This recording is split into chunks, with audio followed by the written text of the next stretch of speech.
Good morning and welcome to the Face of Steel here in the Magna Science Adventure Centre in the former Templeborough Steelworks in Rotherham. We're here for Big Ideas Live, a new format for Sky News that we hope will help us to explore big issues, big themes, big ideas across the agenda for the UK today.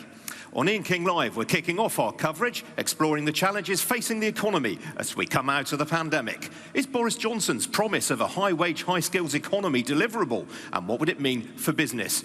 And are the problems that we're seeing in the country's supply chains a symptom of short-term worker shortages, or are we in for a longer ride? I'll be discussing that with a panel taken from across British business, and I'll be introducing them in a moment. I'd also like to invite you to ask questions or comment during our day using the hashtag #BigIdeasLive. But first, a feature of Big Ideas Live will be our Sky News experts. Later, we'll hear from our economics and data editor, Ed Conway, and my colleagues Samantha Washington and Trevor Phillips. But first, our business correspondent, Helen-Ann Smith, is here to set the scene for our discussion. Helen-Ann. Thanks, Ian. Good morning, everyone. So what's happened in the jobs market over the last 18 months is perhaps one of the greatest curiosities of this crisis. Normally at times of recession, we see unemployment spiking, we see vacancies falling right down. Although unemployment has been kept relatively in check, vacancies have actually behaved in entirely the opposite way to what we might have expected. Just this morning, we heard vacancies in September up record highs again, over 1.1 million. And although that might seem like good news on the surface for workers, the reality might be a bit more nuanced, and there's big challenges for business about how to realign to the new reality post-pandemic. So first of all, have a look at this. What we're plotting here is some of the key sectors that are driving that big growth in vacancies. Up there at the top, transport and logistics. We've heard so much about it, haven't we? Up 300% job adverts there on what they were pre-pandemic. But problems in other sectors too, manufacturing, construction, even travel and tourism, surprising perhaps given the problems that that sector has faced. However, that's not the case in all sectors across the economy. Have a look at this. What we've plotted here is some sectors where job vacancies are actually down on what they were before the pandemic. Some of this might not be that surprising. For example, sales, we know retail has had some problems, but some sectors here are a little bit surprising. Jobs down in energy, jobs down in legal, graduate jobs down as well. And what this is essentially showing us is that there's a realignment going to be happening in the economy. We know, for example, don't we, that there are going to be fewer jobs in places, for example, like city centre sandwich shops, more jobs in places like warehouses. It may be a bit too soon to see some of these things really playing out in the data, but some of the early signs are certainly interesting. Now, the question for many of us is not just where are the jobs, but actually where are the workers to fill all of these vacancies? And it's quite interesting. They might not necessarily always be in the right places. So what we've done here is charting the number of unemployed and furloughed people as of July against the number of regions of the country. So essentially, the higher up they are on this graph, the more unemployed and furloughed people there were as of July, the further along they are, the greater growth in vacancies that those sectors have seen. What this essentially shows is there's different problems in different regions. London, for example, right up there at the top, absolutely the worst place to be in the country right now if you're a worker. By far the highest number of people potentially looking for work, the fewest vacancies. Over at the other side, different problems. The North East, the largest number of vacancies there. Yorkshire and the Humber, where we are today, higher vacancies and comparatively fewer people looking for those jobs. So not only might the workers not be in the right places, but they might not also be at the right skill level. Have a look at this.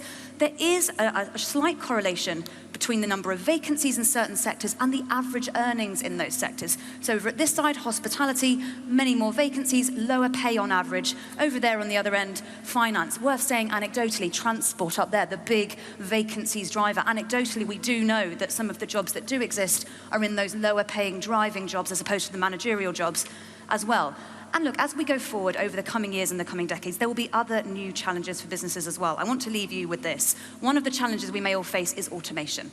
What this essentially shows is that there is a direct correlation, anecdotally, between how likely a sector was to furlough its workers in the recent crisis and how at risk that sector might be from automation. So look, up here at the top, food and tourism, retail, construction to a degree as well, highly likely to have furloughed their workers during this crisis, much more at risk of automation. Over here on the opposite end, media, scientific, IT. Of course, it won't go unnoticed that these tend to be the higher paying careers as well, potentially slightly lower paying over over there. So big questions for businesses, not just about how these factors all collide, are we creating a more vulnerable group of workers going forward, but crucially also how businesses are going to rise to this challenge and will we be able to find the workers that are needed. Thank you. Ian. Thanks, Helen-Ann.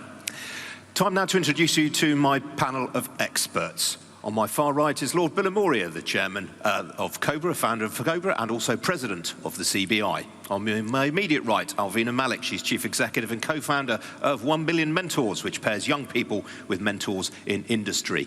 On my immediate left is Carl Ennis. He's chief executive of Siemens here in the UK and also CEO of Siemens Smart Infrastructure. And on my far left is Clive Chesser. He's Chief Executive of Punch Pubs & Co. And we also have expertise in our audience today from the regional business community, from local business owners, and hopefully one or two business leaders of the future. Now, before we get on to our panel discussion, we're going to touch on a very live piece of news, something that's happened just around the corner from here during the last 24 hours, which is that the Liberty Steel business has just been told it's receiving a £50 million cash injection from its owner. And I'm very pleased to say we have Chris Williamson in the audience. He's branch secretary of the Community Trade Unit at Liberty Steel's Rotherham plant. Chris, welcome to you. You must be absolutely delighted. Fantastic news. It's great relief. It's been harrowing for the last few months, but it's great peace of mind to get that funding in place later on. I mean, obviously, steel production is an energy-intensive business. Energy bills at the wholesale level and at the retail level are going through the roof right now. Do you worry that that money is going to be consumed fairly rapidly? If Boris is true to his word with his rhetoric this morning, hopefully we'll get some movement with that. It is a deep concern. We've had concerns around energy for the last 30 years, around levelling up with the rest of Europe. But obviously this crisis has escalated it. All right. Chris, great pleasure to have you here with us today. Thanks very much for joining us. On we go then. And Lord Billamoria, I'm going to start with you. We heard from Boris Johnson last week. He clearly wants to turn the UK into a high-wage economy. But it seems to me, economic orthodoxy is that high wages follow an improvement in productivity. Boris Johnson, it feels like he's trying to put the cart before the horse. We want a high wage, high skills, high investment, and high productivity. So you can say you want high wages, but unless you have all the other things, it's going to lead to inflation. So we've got to take this opportunity now. We all want those high wages, but invest in skills. Now is the time. Those graphs that we've just seen, the disintermediation that's going to take place in the future, regardless of the pandemic, regardless of the crises we're facing now, that's staring us in the face. So the CBI, we've calculated, over the next decade, businesses will have to invest £130 billion in reskilling. So what the government's got to do is right now, things like the Kickstart scheme, fantastic scheme to get young people, 16 to 24-year-olds, into work. We said, please extend that. Beyond December, they've listened, they're going to extend it. Things like the lifelong learning account. What a great initiative. So people at any age in their lives have access to money to be able to retrain. The apprenticeship levy, good idea, not working. It needs to be far more flexible. So if you do all those things, you can reskill. And our universities, the best in the world along with America. I'm proud to be Chancellor at the University of Birmingham, top 100 university in the world, along with Siemens, with Carl and his team. We've a brand new AI-enabled campus in Dubai, state-of-the-art, 5,000 students. That's global Britain in action. So we can do it, we're proving it, let's invest in it. Once you have that investment, once you have the skills, then you get the high wages and you have the productivity, then you get growth. That growth delivers jobs. The jobs pay the taxes pay for the public services and pay down the debt, the £400 billion that we're so grateful as business the government has given. That's why unemployment, the figures that have come out today, at only 4.5%. Before the pandemic, were the lowest in the 70s at 3.5%. People were expecting unemployment to go up to 10%. If you remember, after the financial crisis, unemployment went up to over 9%. And we saved that now, thanks to the government help, including the furlough scheme. Now it's a very fragile recovery. And this is where government mustn't give up now. This is where government's got to work with business to really support this fragile recovery so we can have that growth. Okay, well, Kyle, obviously you invest an awful lot in skills and in equipping the workforce for the modern economy. Yep. To what extent was that work blown off course by the pandemic?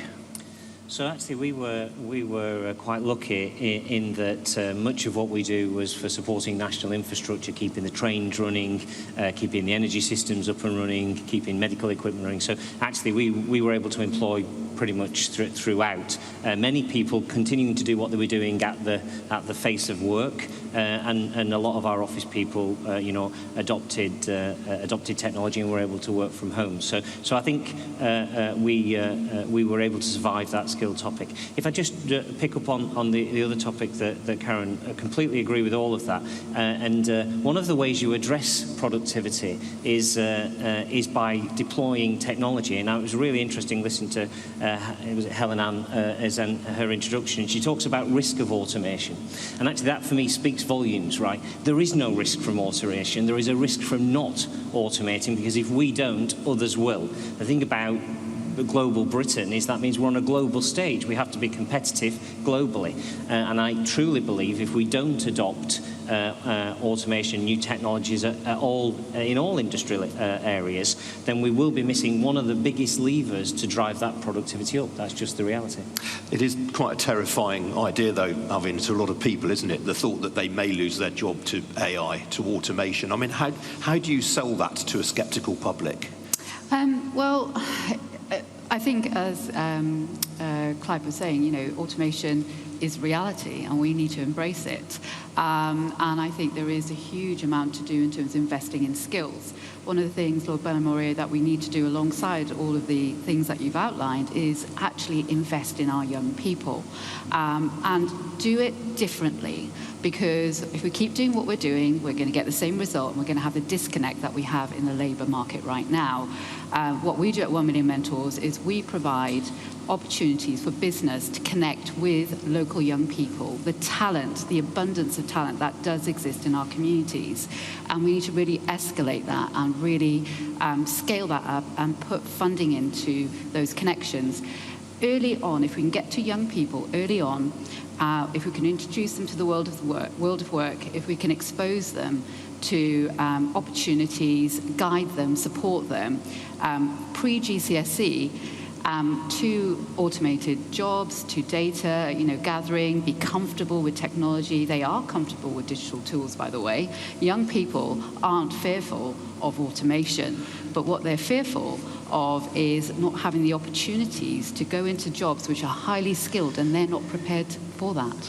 Whose role is that, though? Is that the role of local businesses, or should the schools be playing a greater role in that? I mean, do you think the schools are doing enough right now on that front? That's a good point, and I think schools are doing brilliantly, by the way. I do sort of resist the narrative that we peddle that is all on schools to do everything, look after young people's well-being, educate them, get them job ready. What we need is a really scalable effort, a collective effort like we've never seen in the UK before, which is bringing business into schools and supporting young people alongside education, by the way, not as part of the education, alongside a parallel system whereby we are getting young people job ready alongside being educated.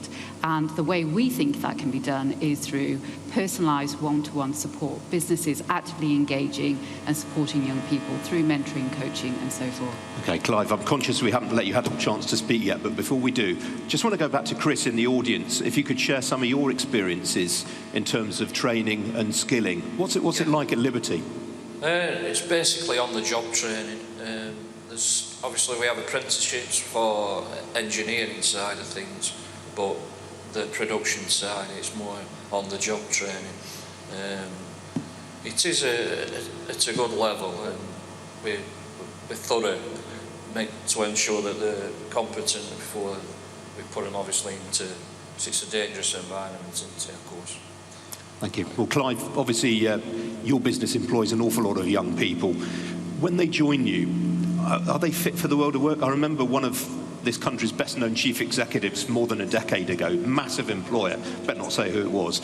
And I remember him saying to me, when we get people out of school or college, the first thing we have to do is teach them how to read and write and count, because a lot of them can't do it properly. Are things better than that? That was a decade ago, I was told that. Yeah, things are definitely better than that. I mean, pubs, so we run, at Punch Pubs & Co, we run 1,300 community pubs right across the UK, so from the Isle of Skye to the Isle of Scilly, actually. And so our pubs provide a great entry point for young people into the world of work. And it's about personality as much as about technical skills. And our publicans do a fantastic job, I think, at developing people into the world of work. As an industry, we need to do better at making sure that people see it as a career opportunity and a longer-term career opportunity, as opposed to a sort of transient first job. We see people coming into our industry all the time from a very young age, and they can rise as stars and be managing their own businesses actually within 2 or 3 years. It's quite unusual. So, it's important for us, I think, to make sure that we continue to be able to provide those opportunities. And at the minute, things are obviously very difficult. We've got pubs that are struggling to find the staff that we need, and if we're struggling to find them, then I think everybody must be. Really key point you've touched on there, labour shortages right now. I mean, obviously the hospitality industry had a terrible time during the pandemic. Lots of businesses went under. Where do you go from here? Are you seeing signs of optimism now despite these labour shortages? Yeah, it's really complicated, actually. I mean, it's confusing, and it's not a consistent picture across the country. So there are very different stories, actually. So pubs down in the southwest in sort of domestic tourism land have had phenomenal trade through the summer, but there are a number of businesses that have had a really much slower recovery and a much tougher time. Generally speaking, I think we're quite optimistic about the rebound that we've seen in consumer demand. The challenge is in satisfying that demand and the complexity of delivering through the supply chain, through labour, and it's very frustrating actually that in some areas we're not able to keep up with that, and that's a very unusual place for us to be. So fragile, complicated. But actually, the underlying position, I think, is one of optimism. And we've seen the love of people coming back to hospitality and community pubs in particular being really strong, so that we know that in the long term, if we can get all the pieces right along the way, actually, I think that the long-term rebound can look strong. But obviously, we've got inflation coming through the pipeline. Are you going to be able to absorb? Is that hit going to be on your margins, or are you going to be able to pass that on to customers? Well, a huge amount of costs are being absorbed right now, and increasingly day by day, that's getting more difficult. And nobody wants to see prices just being passed on to customers. There's, clearly, there's price elasticity, and we've got to deliver great value and quality to our guests in our pubs. So the truth is that costs are being absorbed and margins are getting squeezed. And we need to continue to get the support that we've had from government through the COVID pandemic beyond the current measures that are in place in the longer term, and to have a real transition plan. I thought the tone of the conference last week and the Prime Minister's speech felt quite celebratory, as if COVID is now in the rearview mirror and it's been and gone. That's not how it feels. Kate Nichols, who runs UK Hospitality, I think said that the industry has got some symptoms of long COVID. That's quite a good analogy, because fundamentally we're back up and running, we're out of hospital, we're healthy, we're open, but we've still got some symptoms that are very real. And we need the support from the government for our sector in particular. Extending the VAT cut is really important, because that does help to prevent price increases being passed straight through to the consumer, but also help with beer duty in particular for the hospitality sector and the on-trade sector, and then the business rates reform, which is promised. But we've got a long way until that comes in. We've got some support in place now until March next year, and that needs to be extended as well, because that is a very significant cost for businesses like ours that are bricks and mortar on the high street in towns across the country. So we need a strong transition plan from the government to enable us to get through these symptoms of long COVID, and then I think the future can look bright. Now, obviously, low pay is a real issue throughout the economy. The Prime Minister's made it very clear it's on his agenda. And we have a question to that end from Tiffany Jackson in the audience. Tiffany, would you like to make yourself known to us?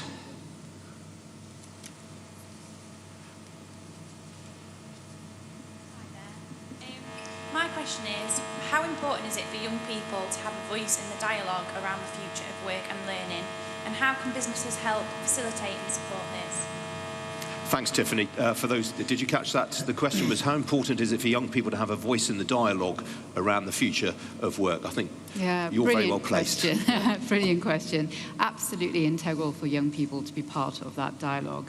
What we know is we have one of the most diverse, most educated labour coming through, young people coming through into the economy. And they're very clear about what they want. They're very clear, you know, they are mobile, they're resilient, they're values-driven. They want businesses that are supporting their well-being. They want ethical leadership. They want, you know, inclusive ideals. Where they have good wages, where there is career progression, and where there are good conditions, you know. And I think they have to be part of the solution.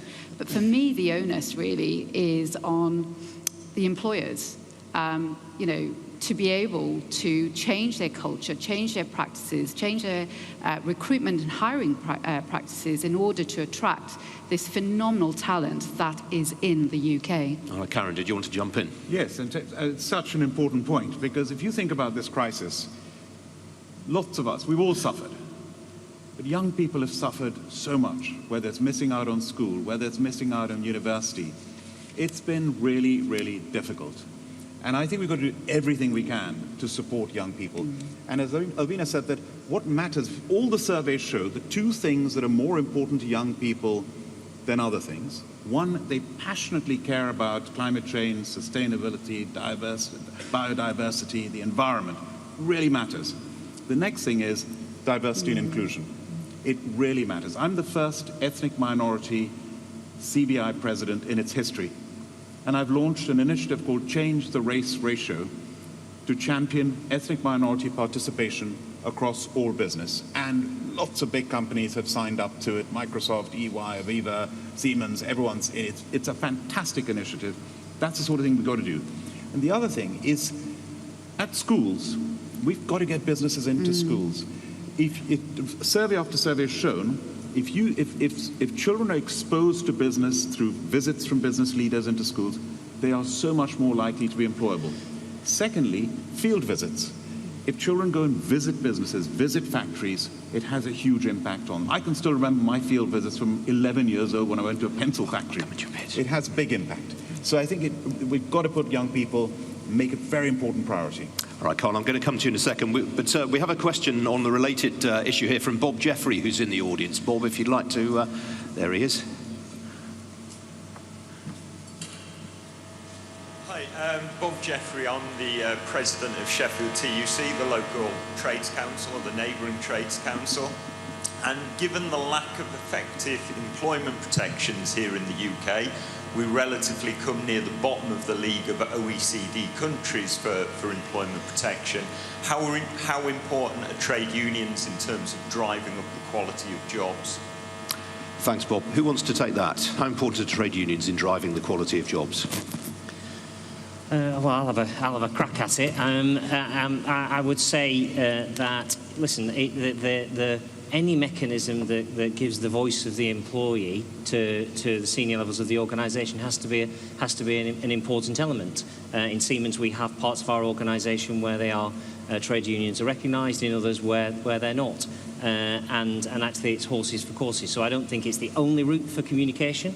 Back to Alvina's point and the question earlier, actually I find the interaction with the employees individually on far more useful than perhaps conglomerated responses. So I would say, yeah, we need to listen to our employees. I mean, we are listening to our employees, and on that topic of training and the voice of individuals, I'm lucky enough to have two children, a 16-year-old daughter and a 19-year-old son who've lived their O-levels and A-levels through the pandemic, and actually, so I agree that it is a group of people who have hugely suffered. Actually, we've embraced technology. We've been doing work experience remotely. And actually, there's quite an interesting challenge for us. As an engineering organisation, we often find it difficult to get to ethnic minorities, to get to a gender balance correctly. Actually, in our online workplace experience, we ended up having 50% female attendees and more than 50% in black and minority ethnics. So actually those new ways of engaging with people have also been something that we're going to continue to doing post-pandemic. So there's lots of pain in the pandemic, but there's also lots of things we've learned that have been useful, and we should be careful not to throw the baby out with the bathwater, and make sure we embrace and keep embracing those new ways of engaging. Karen made the point about getting schools into business. Yeah. How have you been able to market engineering and science careers as sexy to school kids? That's a trick, isn't it? Although I have to say, we might talk about, Karen mentioned about decarbonisation, the biggest global challenge for the world. And who's going to fix it, right? Probably an engineer and a scientist are going to be at the heart of it. That's pretty sexy. So we were involved in the ventilator challenge. So we were involved with a number of other engineering organisations when the call came that there was a concern we weren't going to have enough ventilators. We were making 20 a week. We needed to make 2,000 a week. And within the space of 4 weeks, we'd created a production line. We'd used digital technology to do it. We'd used the knowledge of the experts. We'd taken management and left management at the door to avoid egos, and actually we found a solution, and it was brilliant. And again, unfortunately I've not been able to convince either of my children to go into engineering, but that's because I'm a rubbish salesman. However, I think they starting to see now the value of science and engineering. But of course we need to keep on about it. It's easily forgotten, and yes, we have young people coming into our organisation. We also have a lot of our employees who are engaged with young people. I sit on the Engineering UK board, which is a group of businesses supporting Key Stage 2 and 3. So very early on in getting over this idea that an engineer is somebody who comes home with grit under the fingernails. Now I do that sometimes because I like tinkering in my garage, but actually generally there's lots more that we can do. And actually if we're really at the cornerstone of fixing the future of the planet, I think that's quite a sexy place to be. Is it time that we started to abandon this target of half the country's college leavers going to university and push more people into apprenticeships? Only if the apprenticeships work. And I think there's a lot more work we need to do with apprenticeships. But there are lots of different opportunities. And I think picking up what Carl was saying, young people they have had, as you said, Lord Bill-Murray, they have been disproportionately uncertainty around GCSE and A-levels. My children went through the same experience, and it was as hard for them as it was as a parent. But young people now, as the lockdown eases, are feeling a lot more positive, which is really interesting. They're beginning to socialise a bit more, but they're also being able to pick up opportunities that they wouldn't have had pre-pandemic. So the young people that we work with, over 3,000, some of them are now applying for roles because of remote working. They live in the north, but they're applying for roles in the south. And I think that's fantastic, and I think that's really positive in terms of geographical barriers not being as important as they were pre-pandemic, and we need to keep that going.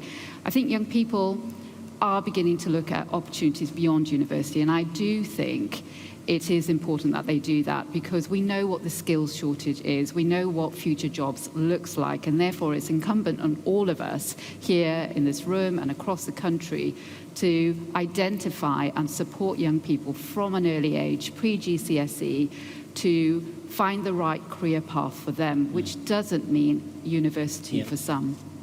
Are you recognising that, Clive? Totally. Come to hospitality.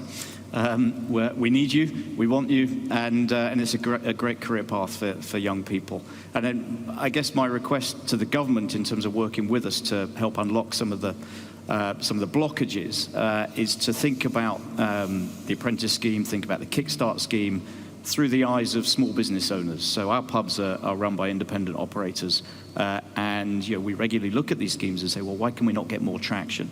Because they're overly bureaucratic and they're complicated, and we need to make everything flow as simply and smoothly as possible and thinking about each individual small business having to undertake the workload to make these schemes work, which everybody wants. Did you want to jump in there? Just on the apprentice topic and this idea that apprenticeship is a second-class, route into. I'm slightly biased here. I left school at 16 and did an apprenticeship. I don't think I did too bad for myself the process that followed. So I think it really is. It's a great grounding. And somebody was talking earlier on about on-the-job training. Actually, on-the-job training is some of the best training that we are actually able to give our youngsters. So these are not negative things. These are really positive things, and you start as an apprentice and you can go far beyond that.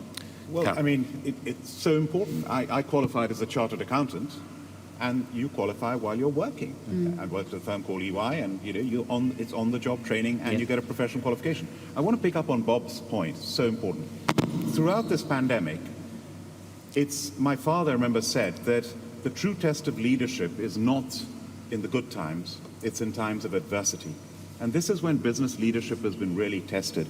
And how businesses have treated their employees will be remembered. Will be remembered by the employees, the ones who were treated badly, the ones who were treated well. And companies having a purpose is so important. And a company with purpose will work very closely with everybody, with the whole family that makes up the employees, the customers, the suppliers, the advisors. They're partners of the same family. If you have that attitude, it works. And what is absolutely awful is if you have bullying of any sort going on. And to your point, trade unions. There was a photograph taken on the steps of number 11 with Rishi Sunak, the Director General of CBI, and the head of the TUC. Side by side, government, unions, business working together.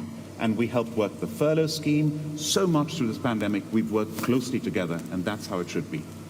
We've got a question from the audience. Matt in the audience, I think, wants to ask about... Matt in the audience wants to ask about incentives. Oh, it's Nat, sorry, not Matt. Nat, there you are.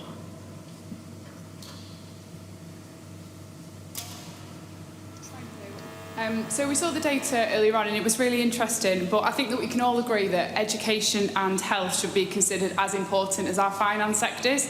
And we shouldn't really accept lower salaries in these areas as a result of that. So surely recruitment, retention and quality could all be improved as a result of increased investment in these areas, but not just from a training and pre-employment perspective, but following on. We need to keep people in these jobs and then ultimately they act as role models for the young people coming through. We don't have to spend as much time trying to recruit at an early age because we've got the role models later on to encourage them to come through. Who wants to take that? Clive, that sounds like might be one for you. Well, I'd say the same is true in hospitality, actually. So, our challenge is to keep people and develop their time in hospitality into a long-term career, and we have to work harder as a sector, I think, in achieving that, because it is a meritocracy and it's a flat structure and people can move through it very fast. So. I totally agree, getting people in at entry level and then enabling them to grow and developing their skills on the job, and it is very much on the job training, and we have a good pathway to do that. We need to do it better. Could I come in as well? Please do. I think you're absolutely spot on that.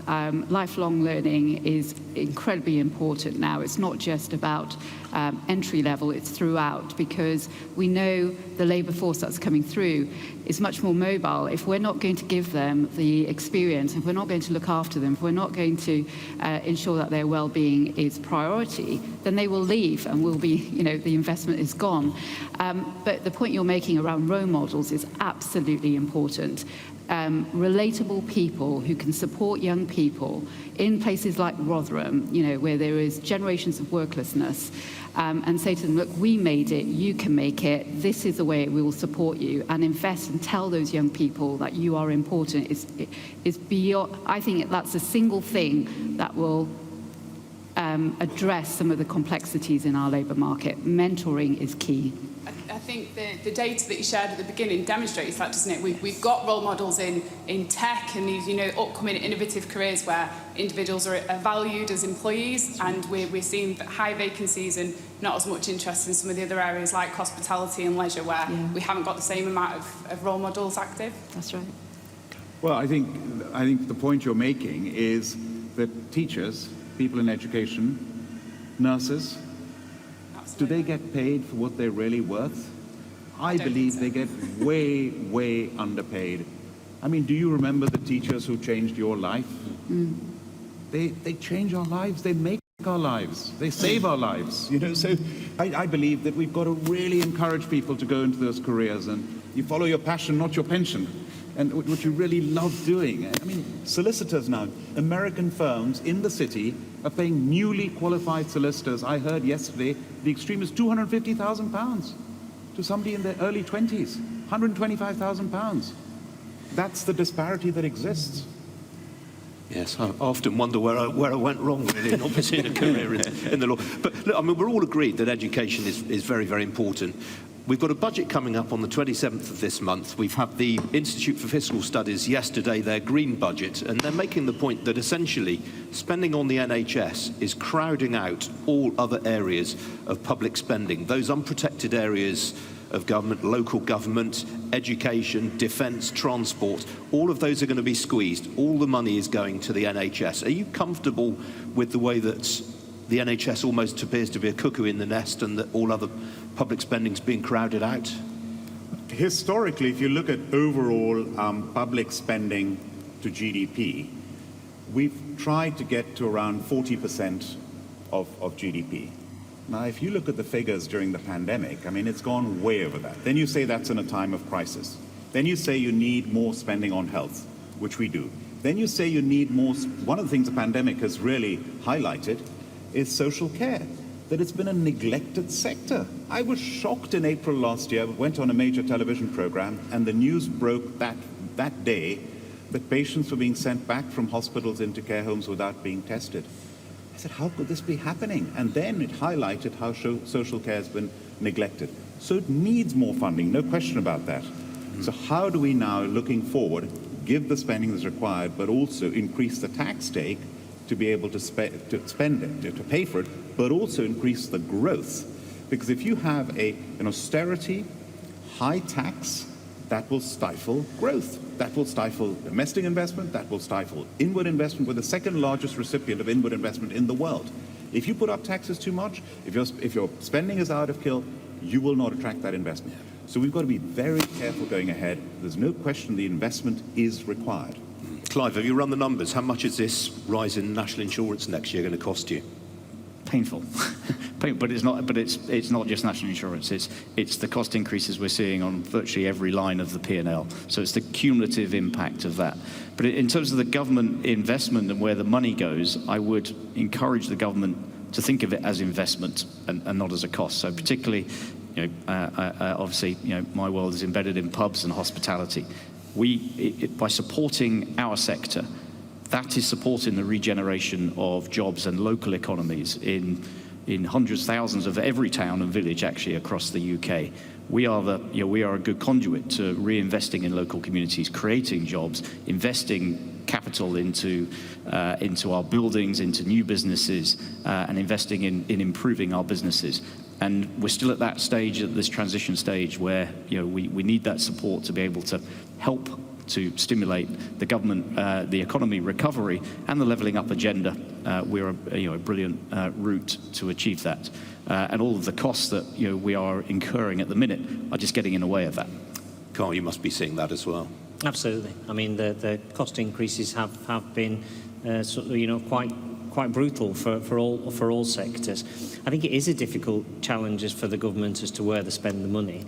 I always think of it as they've got to spend it where they think they're going to get the best value from it, and so I think that has to be focused. If you do things sector-wide, you end up spreading lots of money, and I appreciate as government it's very difficult to be narrow, but I think if we could be a little bit more intelligent in our decision-making and make sure that recognising we have got to pay down the debt that we've increased, as a part of COVID, that's not a freebie. Somebody's got to pay for that. Well, we're never going to pay down the debt. Well, we'll eventually pay it down, but we won't pay it down completely. You're right, but to pre-pandemic levels is where we should be aiming. aiming for.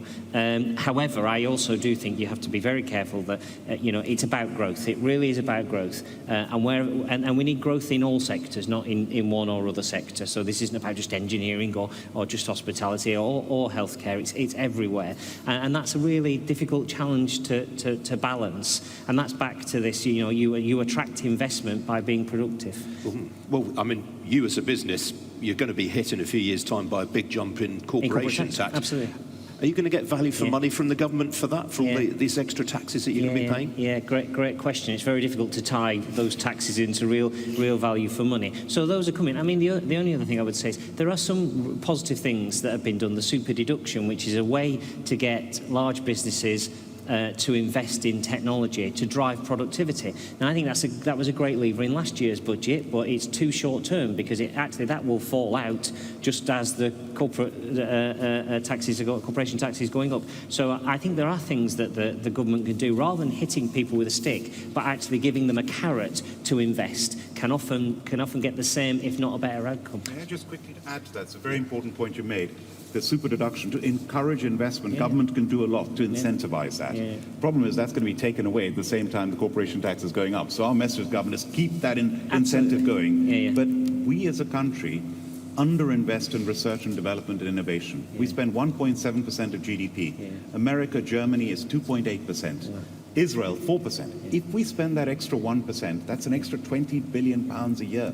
If you imagine the productivity increase, the growth, the employment that's generated out of that increased investment, that's what we should be investing in. Absolutely, and there is some rumour that target for R&D will actually push out. We spend more than those figures in R&D, but we are a technology and engineering company. We have to invest. I think, again, it's when you're making those tough decisions, be careful not to just look at the here and now and do have one eye to the long term. And I know that's a really difficult balance, and we all do that in our business life, and the government has to do it at the country level. But fundamentally, it's easy to have a short win. It's easy to make everybody happy now.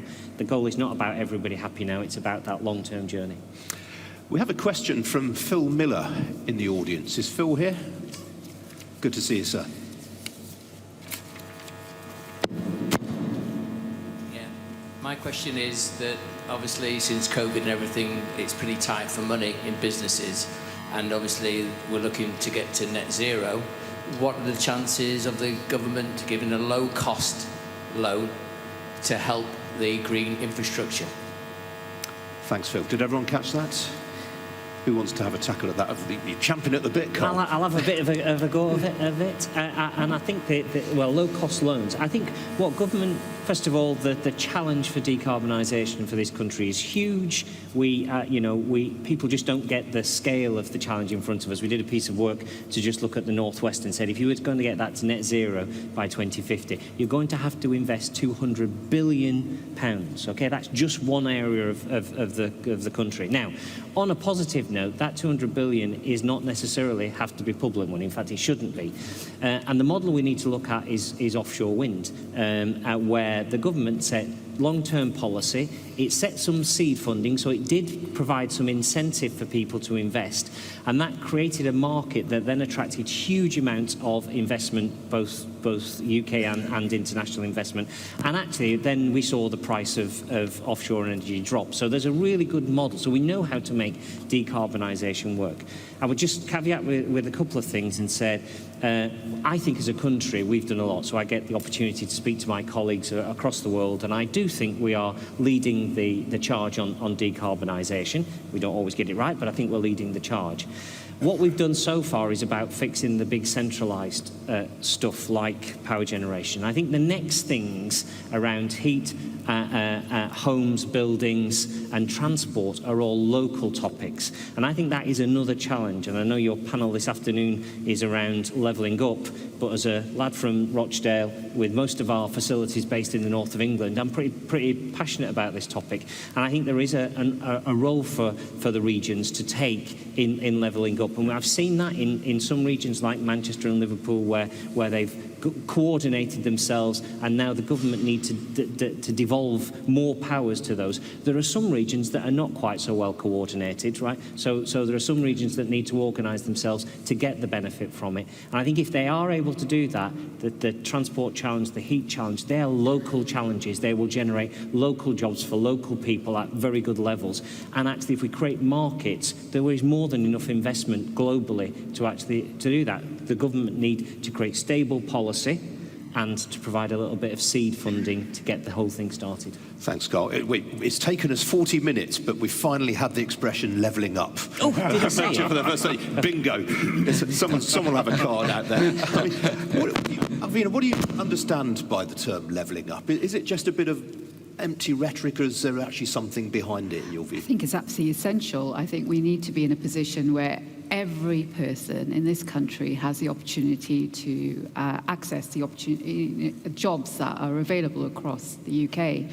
So it needs to be more than just talk, it needs to be action. I think we are in a position now to rethink and reset. The pandemic has provided us opportunities to recalibrate and to think through how do we actually make things happen, like levelling up? How do we get every young person in this country into jobs that are available, and there are many jobs that are available.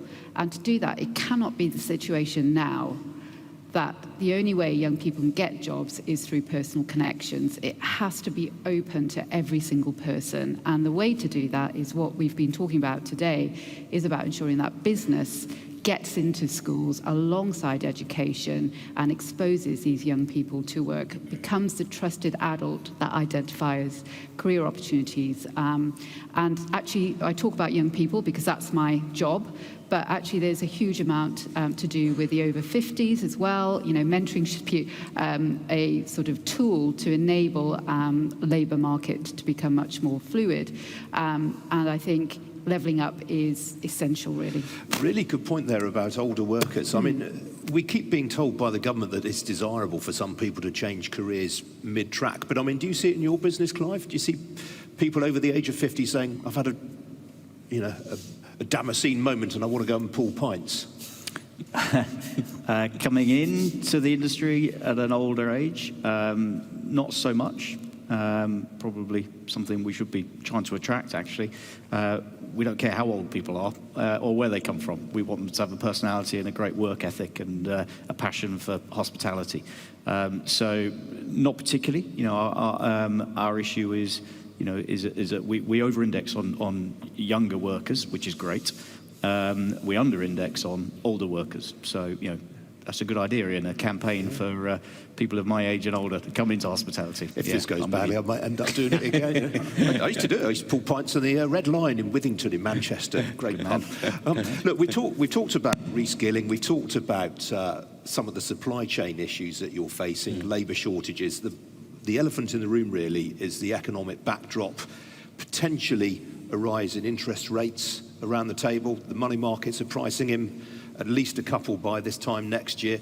How much of a threat is that going to be to this nascent recovery that we're seeing? So just before I answer that, if I may just pick up a comment, a very important point about this levelling up. And Albina, it's prosperity throughout all the regions.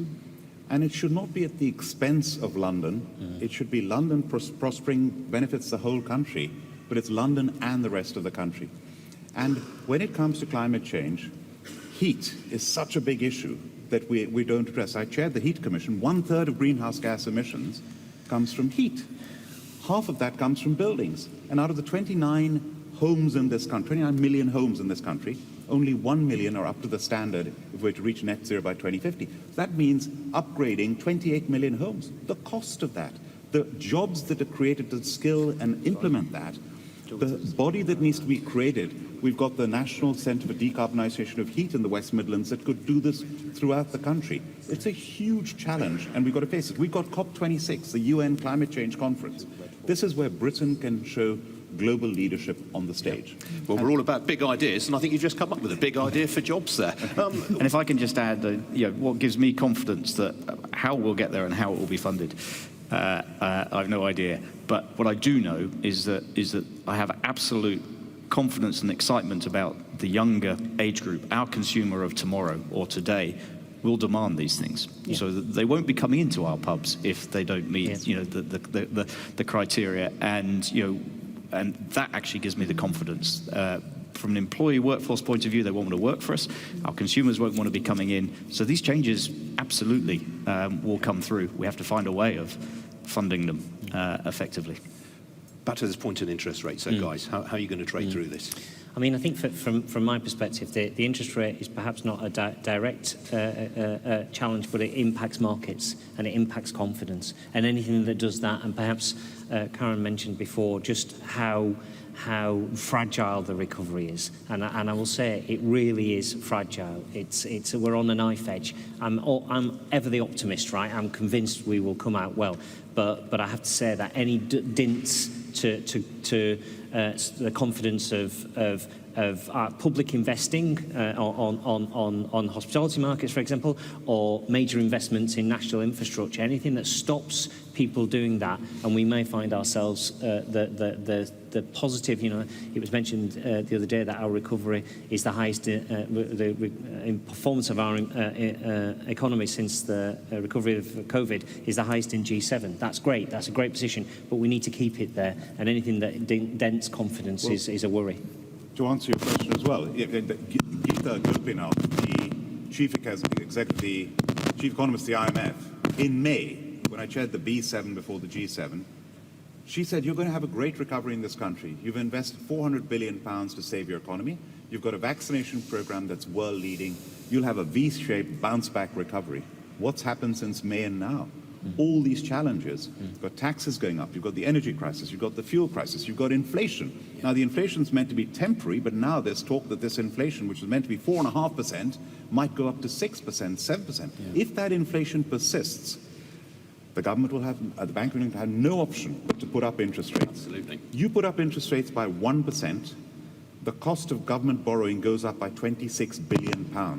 Mortgages go up, consumers suffer, businesses suffer, investment is affected. So this is a very serious situation.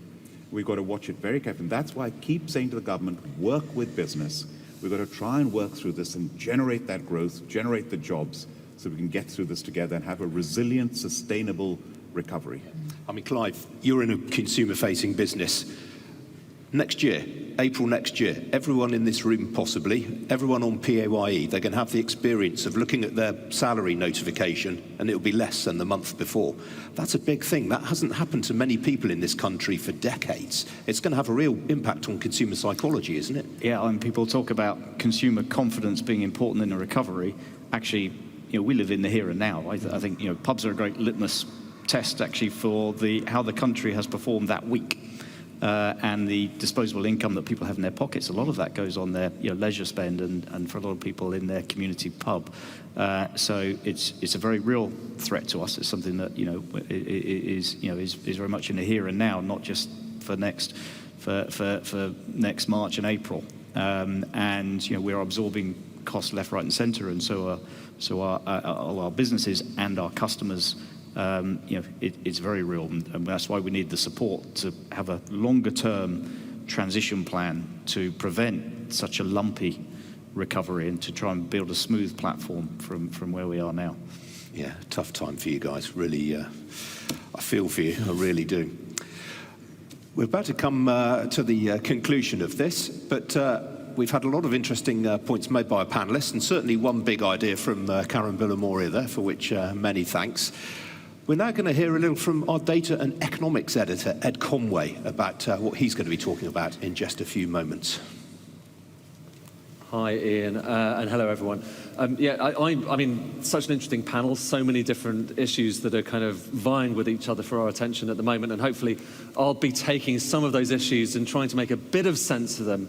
I mean, often when it comes to, what we do in our coverage, we're trying to explain and simplify what's happening right now, but it's hard to think of another time when there's been so much complexity and so many different dynamics happening beneath the surface, all of which we're starting to notice now, whether it's us just kind of watching it or indeed businesses and executives taking part in it. So we'll be going through some of that. We'll be looking through some of the numbers. I mean, it's very difficult for me to be in front of a big screen like this without having a chart behind me. So we'll have lots of charts and lots of data, but also try to kind of underline some of the points you've been hearing about and some of the stuff we'll be hearing about later on today, because we've got some other really interesting guests yet to come in. So lots more interesting stuff yet to come.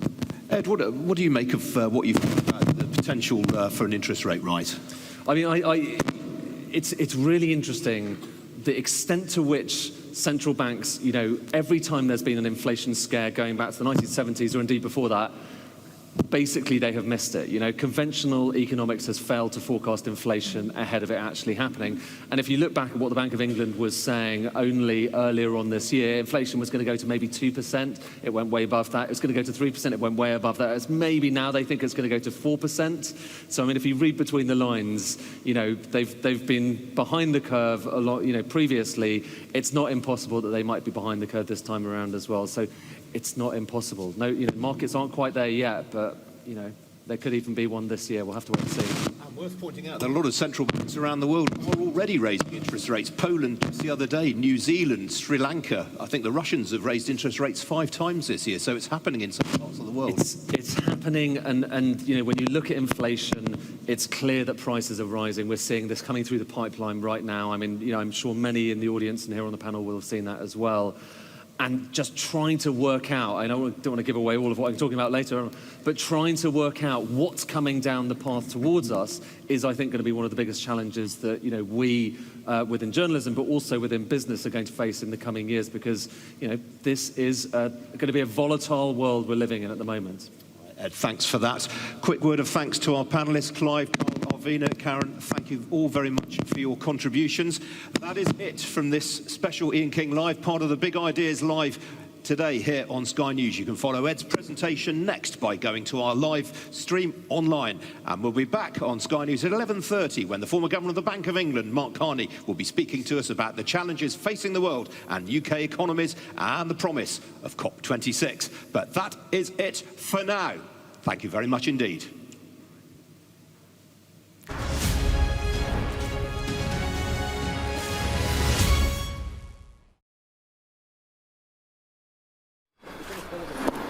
The economy and the workforce have got some rebuilding to do. Lots of jobs need new staff and lots of staff want new jobs. In the construction industry, vacancies are up, and so too is student optimism. A solid start for those still in training. Quite a well-needed job in the future, so that's why I thought I'd go through with it, because there's quite a lot of work to be done in bricklaying. Everyone needs a bricklayer every now and then, so hopefully I can find an apprenticeship, get some on-site experience, probably do a few years under a business, and then eventually probably start my own business out. The principal's worked here nearly 20 years. He says job openings now are the best he's ever seen, not just in the sector, but in the Yorkshire region too. The industry is buzzing. There's major skills gaps in the industry, in construction in particular at the moment. And that's not just locally, but it's also regionally and nationally as well. It's really a buyer's market for our students, really, and an opportunity for our employers to, what I would say, is fish in our pond, really. Down the M1 in Rotherham, this hasn't always been the case. A town with a proud industrial past, it's still a relief here that Liberty Steel jobs will stay. Job openings, not the answer to everything. On the surface, record job vacancies sounds like good news for workers in places like this. But the reality is a little more nuanced. Not only might people not have the right skills or expectations for the jobs available, but our analysis has also shown they might not necessarily be in the right places, with different regions facing different challenges. This chart compares the number of unemployed and furloughed people with the rise in job vacancies in each region. The higher the dots, the more people likely looking for work. The further to the right, the more vacancies. It shows that London is the worst place to be right now if you're a worker. It has the highest number of people competing for fewer jobs, while the northern regions face different challenges. There are much higher vacancies here, and in Yorkshire in particular, comparatively fewer people to fill them. And that amounts to a rough ride for employers. At Gulliver's Valley, Rotherham, they just can't get the staff. They're fighting for young workers to stay. Hospitality has been seen as the job you get before you get your proper job. Well, actually, the service industry is huge in this country, and we have to start making it a prime industry and training people for it. If ever there were a symbol of the changes to a town, it's here. The former Templeborough Steelworks, now a science centre. It will host Sky News' first Big Ideas Live event. Experts, leaders and locals discussing these challenges and others to come. More change, no doubt, for a place that's already seen plenty. Helen-Ann Smith, Sky News, Rotherham.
If there's ever been a time for big ideas, this is it. A country and economy coming out of a pandemic. A fuel supply crisis leading to queues at the pumps.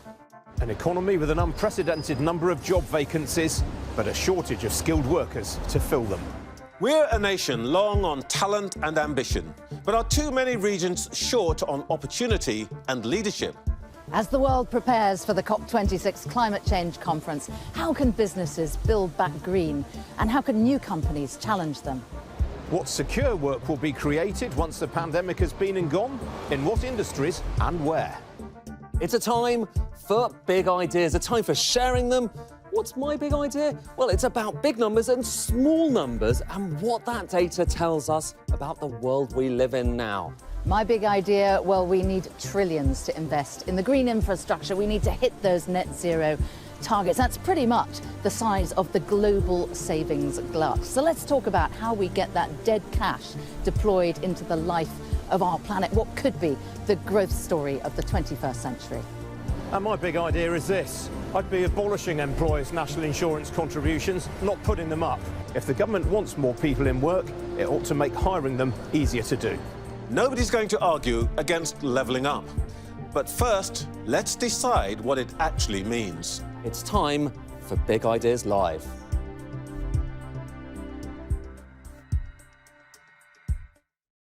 What could be the growth story of the 21st century. The chaos economy. And finally, I know this looks totally random, but why we need better maps. And hopefully all of these slightly odd different strands of ideas will intertwine in the next kind of 10 minutes or so, and you'll see what on earth I'm going on about. First of all, the problem with data. So, you know, I am not just economics, but data editor. And so I spend a lot of time looking at numbers. I love numbers, I love charts. But, you know, we've also got to be aware that, you know, when people look at numbers, when they present data, often there's a sense that you've got this kind of monolithic truth there. You've got a number, therefore it must be true. And, you know, often data, often charts can tell you something pretty insightful. I mean, just this morning, we had labour market data coming out, which showed us, well, a few things. You had the payrolled employees. That's more or less back to where it was before the pandemic began. But look, hours worked across the economy. So this is just looking at total across the economy. And all I've done is I've rebased them to the start of the pandemic here. So you get the sense of just how things have changed versus that to where they are now. Hours worked not quite back to where they were before. But just look at this, vacancies. I mean, that is just the extraordinary chart, isn't it? Showing you part of what perhaps you're seeing in the labour market at the moment. The fact that vacancies are at the highest level they've ever been. This is just looking relative to the last, to the start of the pandemic, start of January last year. But nonetheless, that level is also the highest it's ever been. And that's part of the various different crises that we're facing at the moment across the economy. It's not just one crisis. I mean, people talk, you know, and, you know, to some extent, I think the media is guilty of this as well, of simplifying it down to one thing, a supply shortage or a supply crisis. But actually, it strikes me you've got kind of at least 4 crises, maybe more than that, 4 crises in one. You've got an energy crisis, so, you know, we all know about that at the moment, prices up to extraordinary levels. A distribution crisis, so getting stuff around is very difficult right now. You've got a labour crisis at the moment, so in terms of actually getting people to do the work that you need to do, and then you've got a global supply crisis, and all of these things are kind of intertwined and they feed off into each other, but to some extent they are 4 separate stories. And when you look at certain different charts of what's going on with global prices, I mean, you heard in that panel a lot of concern about inflation right now. Let me show you a chart that kind of backs that up, and I've got another one coming up in a bit that will do so as well. This is just showing you prices of certain key materials over the course of the last couple of years. So going back to April last year, start of the pandemic. Over that period, metals prices across the world up by 77%, crude oil up by 200%, and I updated this about a week ago, so it may have gone up since then. Food prices up by 40%, and in any kind of normal period, you know, 40% increase in food prices over about 18 months would be considered quite a lot. But just look at what's happened to shipping costs. Over that period, up by 400%. And, you know, these are obviously global numbers. That's from the Shanghai Shipping Index, up by 400% over that period. Put all of that together, and that all looks really quite inflationary, doesn't it? I mean, that's, you know, part of the story that we're undergoing right now. But it underlines, you know, we talked about distribution crisis, well, there you can see shipping up there, and then you've got an energy crisis with crude, and then you've got this kind of global supply crisis with other materials going up in price as well. All of that starting to feed through into the prices that we're paying, but it takes a while to go through that kind of chain reaction. Now, I said that, you know, there are problems with data. It doesn't tell you definitively what's going on. Sometimes for certain stories, for certain charts, it is really instructive, but for other charts, for other kind of episodes, it's not necessarily telling you quite as definitive a story as you'd like to. The data is not always definitive, and framing matters. So let me give you an example of what I mean by framing. Remember, the government has talked quite a lot recently about statistics like this. The UK is the strongest growing economy in the world. Actually, well, they say in the G7. And they pull out statistics like this. And indeed, that is true. If you look just at the growth in Q2, there is the UK stronger than any other economy in the G7. But here's the thing, you know, the framing of that question really matters. Are you just looking at growth in the latest quarter, or are you going to look at growth, you know, where we are now compared with the start of the pandemic? Because if you do that, let's just look at that. Different framing, same statistic, GDP, different framing. What happens to that red bar? It goes down there. It turns out actually the UK is not the best in the G7. Actually, it's somewhere kind of mid, maybe lower table. And the US, these bars are just showing you how GDP now compares, or the latest estimate compares with the start of the pandemic. And the UK kind of down there with Germany and France, so doing pretty similar to the rest of them. Now, framing matters also when it comes to some of the issues that we're trying to wrestle with at the moment. And we might talk about this a little bit more. Certainly, it came up in Ian's panel. This question of, whether the UK is a low-wage, low-skill economy, and whether that's either problematic, whether that's an opportunity, whether it's something that we need to kind of do something about. The government talks about that a lot, about the idea of pulling us up with higher wages to be a higher wage economy. But let's just interrogate it and ask whether the data actually bears out that we are a low-wage economy. These lines here, all of these bars are just showing you different members of the OECD, so developed economies around the world, and you see the average over there. And the higher the bars are, the higher you're talking about average net income after taxes. In other words, on the basis of this, it looks like the UK is quite a high-wage economy, not a low-wage economy, because we're quite high up there. But here's the thing, okay? Same question again, looking at whether we're a low-wage or high-wage economy. Now look at the proportion of people who are low-paid. And this is just, the higher these bars are, the more low-paid people there are as a proportion, and the UK is high up there. So it really depends on what question you're asking. You can ask one question, and use that previous chart to suggest that we're actually high wage, or you could use this chart to suggest we're quite low wage. And same thing with skills as well. This might be something that you've encountered. When it comes to, the skilled levels, this shows you low skilled, so the proportion of the population who have low skill levels, so below secondary education. And so the higher the bars are, perversely here, the higher the bars are, the more low skilled people there are. And the UK actually has quite a small proportion of low-skilled people. So we actually have decent levels of skills when you look across the population. But here's the thing, okay?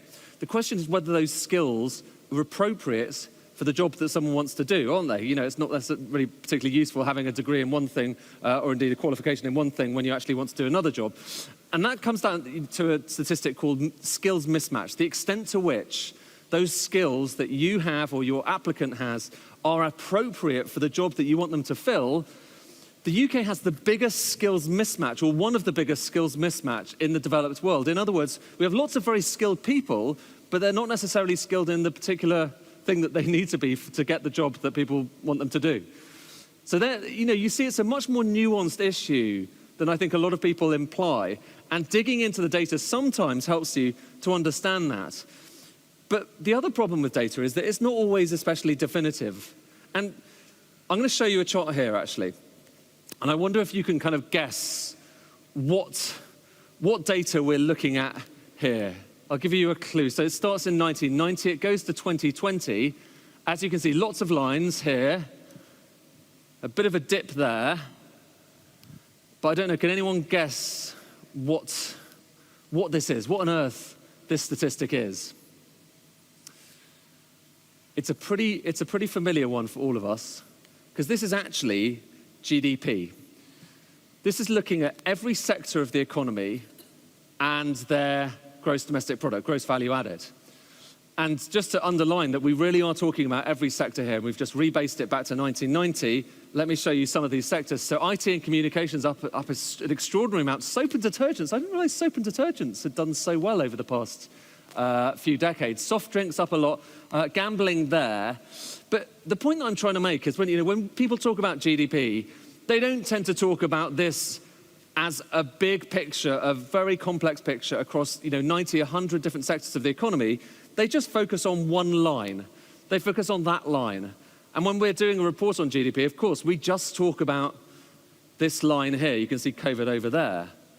And we focus on that line, and we tend to ignore what's going on beneath the surface because we've only got so much time. But the point that I want to make is that looking beneath the surface, I think, is more important now. By the way, I'll just adjust the axis. There it is. Same thing, GDP, but we've taken out all of the other lines. Looking beneath the surface is more important than it's ever been before.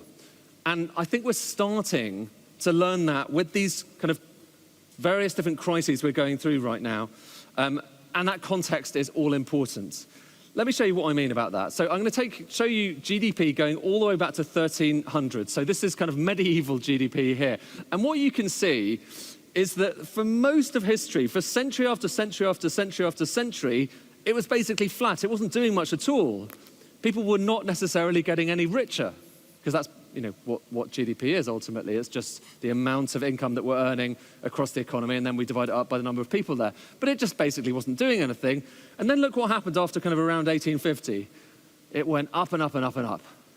And that really is the story of kind of capitalism and the story of welfare and the story of where we are today. We have got extraordinarily richer over the course of the last 150, 200 years.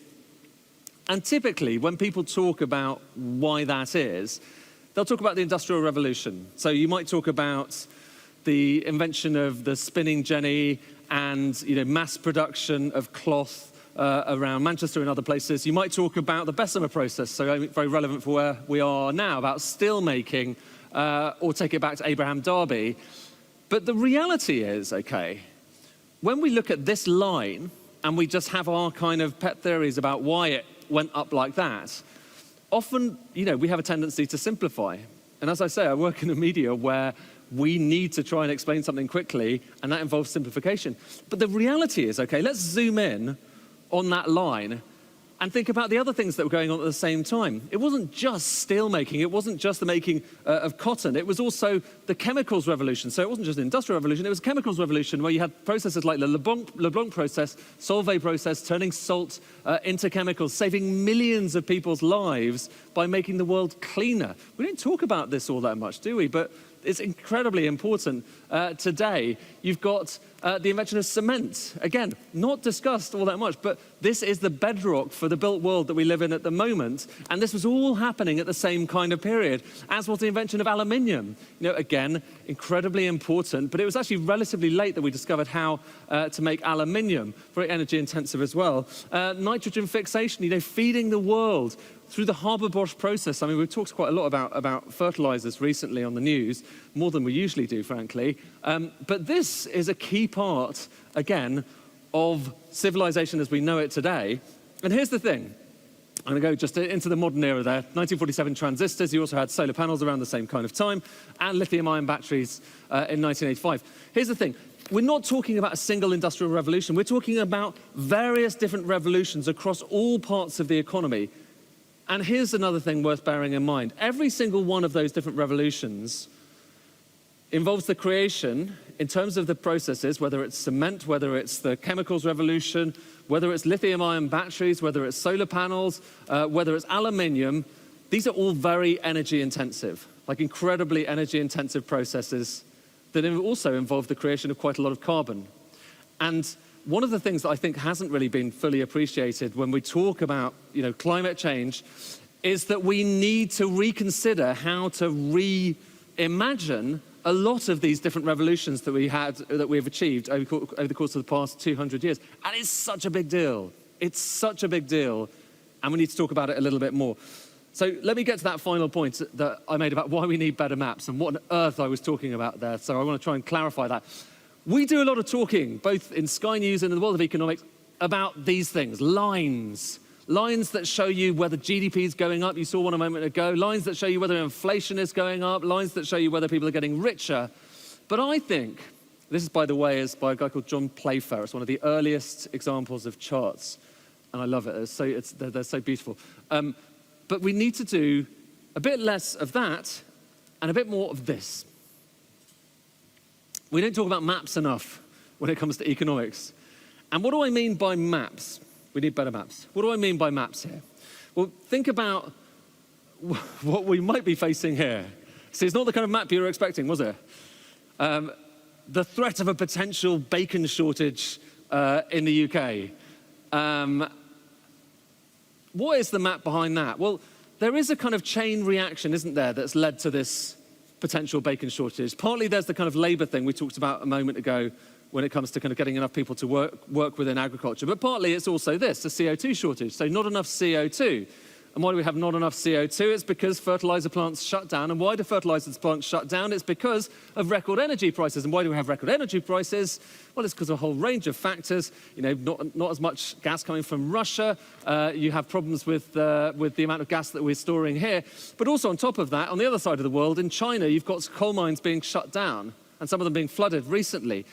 So when I talk about maps, what I mean is this kind of unexpected cascade, this chain reaction, a chaos effect, where a butterfly wing flaps on one side of the world and then suddenly you're out of bacon on the other side of the world.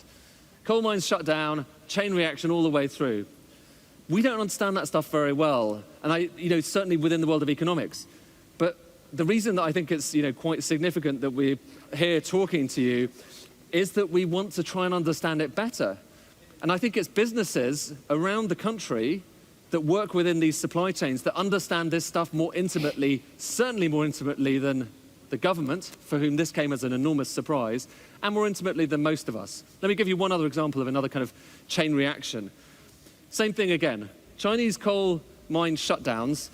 Why is that going to have an impact on semiconductors? Because no one really, when people talk about semiconductor shortage, they're not talking about coal mining, but they should. Let me show you why. If you want semiconductors, if you want to make computer chips, you need silicon metal. If you want silicon metal, you need coking coal. A lot of coking coal goes into the production of silicon metal. And you need silicon metal to make polysilicon, polysilicon to make silicon wafers, and silicon wafers to make semiconductors. This supply chain is not very widely understood, and yet it's incredibly important for the way the world fits together. And we need better maps of this kind of thing. And this is what I'm talking about. I'm going to show you one more chart, and then we're going to talk to Torsten Bell, who's been watching this, probably with dismay about the idea of having to discuss all this random stuff. But Chinese coal mine shutdowns, silicon metal, this is all coming our way in terms of semiconductor shortage. Right now, the shortage that we have is largely happening within places like Taiwan. It's in fabs that basically aren't able to produce enough to kind of keep the automobile sector supplied. But this side of things, we don't talk about enough. But let me show you what's happening to silicon metal prices. So that metal that you need coal for, it's been more or less flat for most of recent history. This goes all the way back to 2016. But just recently, earlier on September, there was a production cut of silicon metal in Yunnan province in China, where a lot of this stuff is produced. Just look at what happened to the silicon metal price. And that's something that's very rarely remarked on. It's something where people aren't really putting those pieces together and trying to understand how that is about to come down the road to us.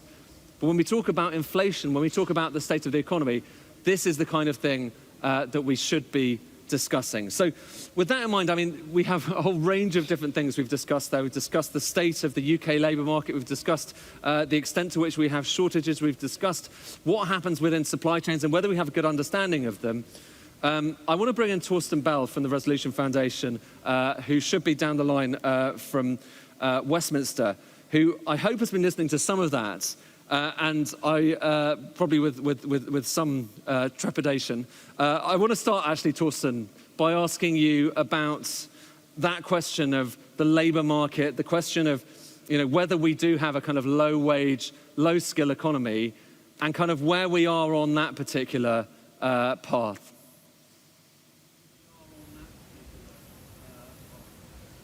Well, I mean, I think there's obviously some good news in that space, Ed, which is, what have we learned over the last 20 years is that, yes, we have been a country with more hourly low-paid people than most similar countries, but actually having now decided to introduce a minimum wage at the end of the last century and then to aggressively ramp it up under this government over the last 5 years, we've actually seen a very big fall, the first fall in low pay for 4 decades, and it's happened without big losses in employment. So we've learned that the country had a problem and that policy was able to make a very big difference to that. And that, these are not small fry amounts of money for people. Even just looking at the rise since 2016, a full-time minimum wage worker will be well over £1,000 a year better off because of that policy change. So things are starting to improve, but how about where we are now? So you've got, obviously, universal credit cut. That is going ahead, or at least the kind of temporary uplift bit going. Energy prices incredibly high right now. To what extent are you seeing the potential for real kind of pain across the labour market and that lower pay side of it over the course of the next few months?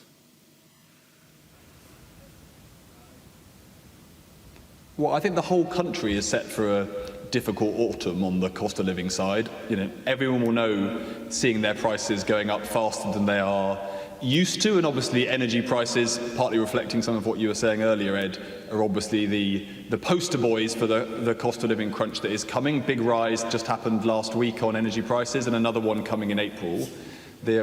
So you've got prices going up. I think the thing that is particularly bad for low-income households is that for them, the price going up will be accompanied by their income going down because of the cut to universal credit that happened last Wednesday, and that will be biting for families right across the next month as their lower benefit payments come through. And we're not talking about a small change. We're talking about £1,000 a year for well over 4 million households, on average people losing 5% of their income overnight. So yeah, I think it is a really tough autumn coming. It's a tough autumn for everybody because everyone has to pay their energy bills, but it's particularly tough for lower middle incomes households who those areas of spending, food and energy, are particularly large amounts of their spending. And as I say, for lots of them, their income's coming down too.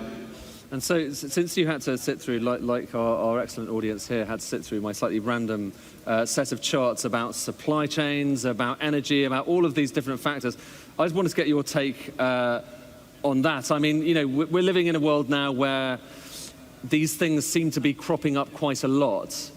And I wonder, you know, does Brexit play a part in that? That's been one of those things that's been discussed. Do we have the right kind? Are we looking at the right things to understand what's coming down the line?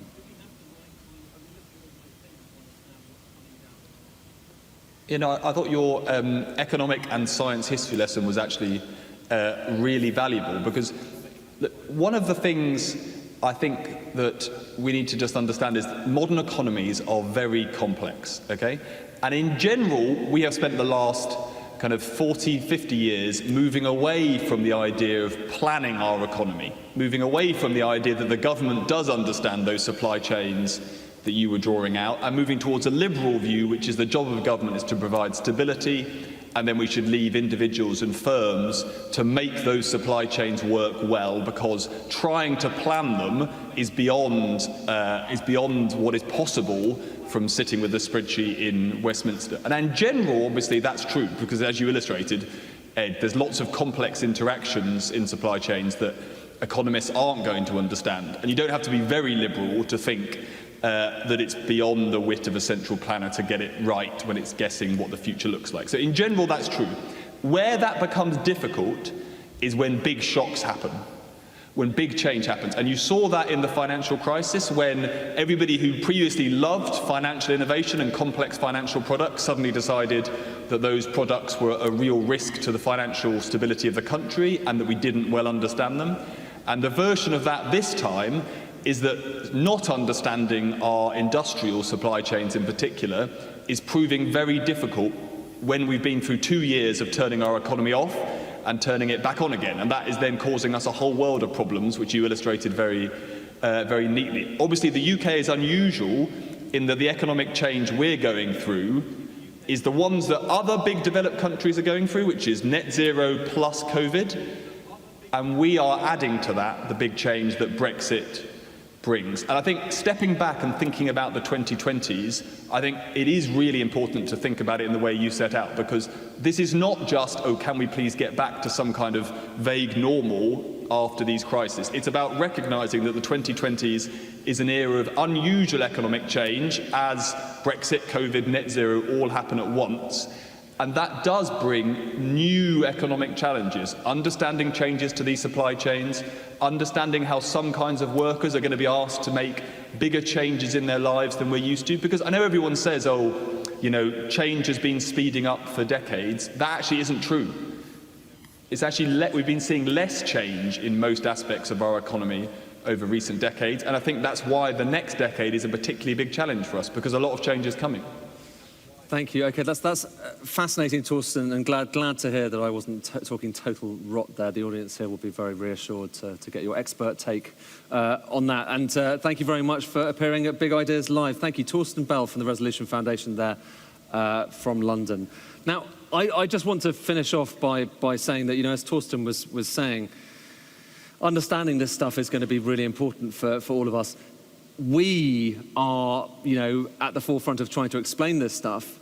But the reason that we're trying to come and talk to as many people as possible is that we think this is not necessarily a well-developed and well-understood part of the way the economy actually fits together.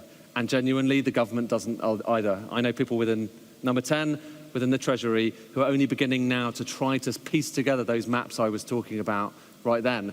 It's not about having maps like that so you can intervene. It's about having maps so you can understand, I mean, you know, could intervene if you wanted to, but it's about having maps so you can understand what is going on, what's coming down the line, what is the impact going to be of decarbonisation, what's the impact going to be of Brexit. Our intelligence of this is really quite primitive at the moment, and so the more we can try to understand that, the better we're going to understand the economy, which is why, you know, random as it is, I think that we need more maps. Now, later on, my colleague... Dr. Mark Carney. Mark, really good to see you this morning. I appreciate you getting up super early at Canadian time to speak to us. I wanted to start by talking to you, Mark, if I may, about COP26, just over 2 weeks to go. I know you've been working very hard towards it. Prince Charles says there's a chance it could just be all talk. How confident are you that we'll see some action at that conference? Well, first, it's great to see you, Sam, and thanks for having me. We are seeing action. We need to see more, but we are seeing big action. And as you know, I'm concentrating on the private financial sector, so City of London, but really the global financial sector. And there's two big things we need to do for COP. The first is to change the, I'll use a metaphor, the plumbing of the system. So the information, the tools, create some new markets. There's 24 very wonky, detailed things that needed to be done for COP. They're all going to be completed for Glasgow. So that's the first thing. And what that does is it reorients the system to providing capital to move towards net zero, or where our economy needs to go, where the world needs to go. The second big thing we need to do is to get a very large amount of money that is going to be lent and invested towards that net zero to help drive our economy forward, but also help get emissions down. And as we meet today, the number of banks, insurers, big pension funds around the world who've committed to that number 18 months ago was $5 trillion, $5 trillion. Today it's over $90 trillion, $90 trillion. And so there's been an enormous shift in that. In the run-up to COP, we're continuing to build that momentum into COP so that we have enough money that's needed for the investment to make the transition. So I think we're seeing a lot more than talk. But in order for it to be a success, you need the big countries there, the big financiers there, particularly the big emitters. Is China coming? Can it be a success without them? Yeah, so we need many things. There's no one solution, as you well know, and you're absolutely right. We need the countries to step up. Just in the shorthand, what we're trying to achieve for COP is that the ambition of countries, the policies of countries, and then, of course, the actions of companies and banks and others is consistent with 1.5 degrees, limiting temperature increases to 1.5 degrees. Right now, we're not on that trajectory. The commitments of countries are estimated to add up to 2.1 degrees. That's better than it was a few years ago, but it's not good enough. So we need to see additional progress. China itself has moved, very importantly, in the last 12 months. It committed to net zero. That was a first for a major emerging economy. And it's made some additional commitments around coal in recent months. We need to see more from them. We need to see more, candidly, from virtually everybody. Yeah, but if Canada and Australia, another big emitter, don't come, it doesn't give you that urgency that you need, does it? Well, what we have is that in recent months, Canada, for example, went from a 30% objective to a 45% objective by 2030, so a different path for emissions. We saw an increase. The U.S. stepped up for the first time, going to 50% down by 2030, their objective. So all of those big so-called G7 countries have been moving. The Prime Minister and others have been working very hard on this aspect of it. So we're getting movement in some of the big advanced economies. Look, Sam, they have to deliver, and one of the ways they can deliver is to have that finance, that money that I was talking about earlier, being lined up and then put to work. There is more momentum than perhaps meets the eye. And let me give you one other figure, which is important. 18 months ago, UK started the presidency. Less than 1/3 of global emissions were covered by these net zero commitments, such as the UK has. Now it's more than 3/4. So there's been a huge shift in 18 months. Again, we need to continue with that momentum and get more into Glasgow, which is why we're meeting. And Mark, I know you're advising the Prime Minister. The UK clearly needs to set an example here. We're hosting the conference. Its own independent committee has been critical of the UK government's lack of plan.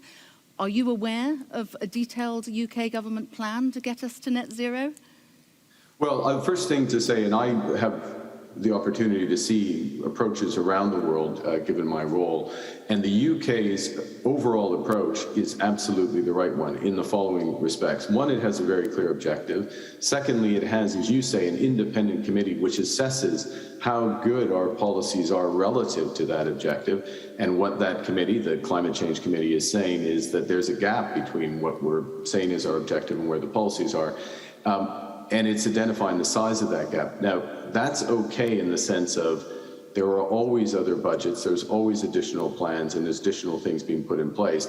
And the UK has been stepping up, whether it's on wind, whether it's on the moratorium on internal combustion engines, whether it's on hydrogen, the hydrogen economy. Yes, more needs to be done, but we have a much better idea in the UK where the gap is between ambition and action, and governments can put forward. I would stress it again as well that the UK financial system, and that's not just our banks, but very much our insurers and pension funds, have moved hugely and in many respects are leading this. And this can help pull forward the adjustment that governments need to make. But government climate policy needs to be credible, doesn't it, Mark? Is it helpful that there is an inquiry as to whether we should be building a new coal mine in Cumbria and doing oil and gas exploration up in Scotland? Yeah, well, I think, let me put it this way. I think it is helpful that an inquiry is being done into this, an independent inquiry is being done into this, because it shows exactly what the issues are around the transition. Let's take the example of the coal mine in Cumbria, which is coal being used for steel, not coal being used for power generation, but still has an environmental impact if it's done. There is a gap between the life of that coal mine, it could run till 2050 effectively, the life of that coal mine, and what our trajectory needs to be in the UK in order to get to net zero. A coal mine like that really can only run, in the judgment of that independent panel, until 2035. So what it does, this approach, is it shines a light on how we need to change, and it forces us to think much more carefully about putting in place new investments in carbon-intensive sectors, and much greater focus on transitioning from the old economy to the new economy in a way that's growing our growing jobs and income. But in terms of credibility, Mark, wouldn't it have just been easier just to say, no, we're not going there? Well, I think, look, I'm not a member of the government. They have to follow a process. There's a judicial review, a quasi-judicial review, I guess is the way I would put it. The decision was called in by the government, the national government, from the local level. It's being reviewed. My understanding is that decision will happen by the end of this year. So we have to respect process in these things. I would suggest that the process and the fact we're talking about it and it gets out the realities of what a transition is and where we need to go is actually, it's the right thing to do. You have to follow due process, as I say, but it also brings to life the real issues underlying this. Yeah. Final question on this before we get on to the financing, which is, I know what you'd like to talk about. A style point, some of the language used by the Prime Minister around green issues, bunny huggers, quoting Kermit the Frog. Does that kind of language help with illustrating the urgency of what you're trying to achieve on the environment? It's certainly memorable, and the Prime Minister does range widely in terms of his metaphors, but he's. But it's not language you'd be using. You're not going to be quoting Kermit the Frog yourself. No. Okay. All right. I sense you've said all you want to say on that. Let's talk about the climate finance then. Falling short of what was pledged in Copenhagen, $100 billion a year for developing nations. Is it the United States that's holding things up? Because they seem to have the biggest bridge to build here.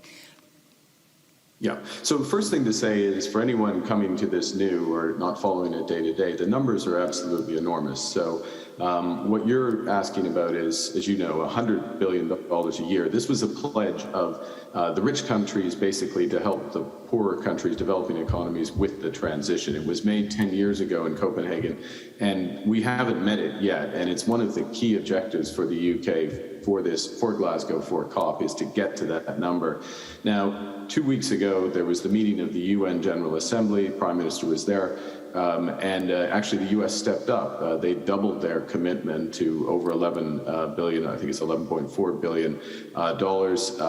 There are a number of other countries who are looking to potentially add to theirs. Canada and Germany are managing a process, not me personally, but others managing a process to get to that 100 billion number. It's very important, but at the same time, and I apologize to your audience, just to put it in context, we need to multiply that by 1,000 in terms of additional capital, additional finance. In other words, we need not just $100 billion, we need $100 trillion over the next 2 decades, 2.5 decades, in order to get to where we need to go. And the point that we've recognized very early on is that's only going to come from the private sector, which is why there's been such a focus on the things I was talking about at the start, which is to get the private sector aligned to move money towards companies and projects that are solutions to this problem. Yeah, while we've got you, Mark, we're running out of time. I do want to ask you about the UK economy. Quite a few spasms in it at the moment. We've got all the COVID scarring, of course, cost of living crisis, energy crisis as well. What's your take? Well, the UK is going through, as others are, but maybe a little more sharply, the UK is going through a series of supply shocks, to use the economic term. We have the adjustment from COVID and acceleration of changes in business, whether it's on the digital side, perhaps most prominently.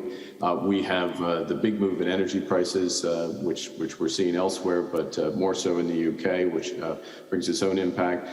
We have the aftermath of Brexit and the readjustment of the economy that comes. So we have all three of those factors coming together, and it means and we have the beginnings of this net zero transition. We're really at the early stages of it, and it means that there are some frictions in the economies and adjustments that are necessary. Can I ask you as well, I can't resist really, I mean, the supply chain ruptures, labour shortages, disputes over the Good Friday Agreement. Do you feel like one of those derided experts who was opining on these things in the run-up to the referendum back in 2016, who now feels a bit like, I told you so? No, absolutely not. I mean, our job, the Bank of England's job in the run-up to both the referendum, but very much to Brexit itself, was to make sure the financial system was in a position to be part of the solution. I think what we have seen is that the financial system, UK financial system, has stood up through this period, including of disruption. And what at least I'm doing and working with others, including the Bank of England, the Treasury, more broadly, is making sure the financial system is ready and part of the solution for climate change. So moving on to the next big thing. And that's what we can do. Of course, part of making sure that it was ready was to look at what could go wrong and the types of supply chains and inflationary and other impacts that could come from the adjustment, the initial phase of adjustment. And I think what people can look at may be cold comfort to some extent, but be reassured that the UK financial system is very strong, and it's part of the solution both in the short term and what we're doing for Glasgow is making sure that it is part of the solution for this transition towards net zero. And the last point, if I may, and that is a transition that will, I saw Ed's graphs earlier, that will continue to grow this economy at a speed that people expect. I noticed you sidestepped there with the whole "I told you so" point, but we'll move on. Calls from the energy industry for state support and also energy-intensive businesses wanting state support. I know I don't want to drag you into UK government policy, but given the urgency of the environmental problem, is it even appropriate for that conversation to be being had? Well, I think what short-term moves underscore is that we need a comprehensive plan for the transition. And we need to try to have a transition that is smoother rather than choppy. So part of that is that policy that you were talking about earlier. We need it to be predictable and credible in terms of energy policy. In addition, sometimes it is appropriate for some support, particularly for the users of energy in those sectors. But yes, as you suggested in your preamble, I'd leave it to the government, who's much closer to these issues, to make those determinations. And final question, thought from you, Mark. In Paris, the notable achievement was to get countries to dare to imagine that maximum temperature increase of 1.5 degrees. What do you think could be the headline from Glasgow? I think absolutely we've got to keep 1.5 degrees alive. So imagination is one thing and vision is one thing, but action is what's needed. So we have a few more weeks. We will do everything we can on the financial sector to ensure that there's real action and commitment so that the money is there. What's clear is that the money is there for the transition. That's one core plank we need for Glasgow.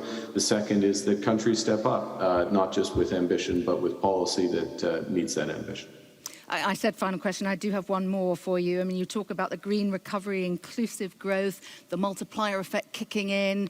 That's going to mean an end to historic low interest rate rises, isn't it? So the whole world's going to have to adjust to that.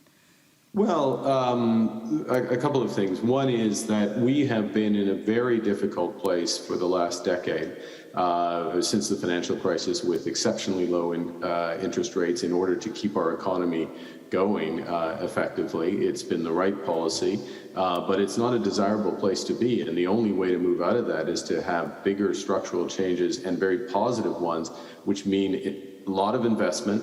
We need an additional 2 percentage points of GDP. That's an enormous amount of investment in order to make this transition. It is feasible. We've got the money now in order to make it. But that will help to grow, first, the economy, secondly, and relatedly, incomes and jobs of people.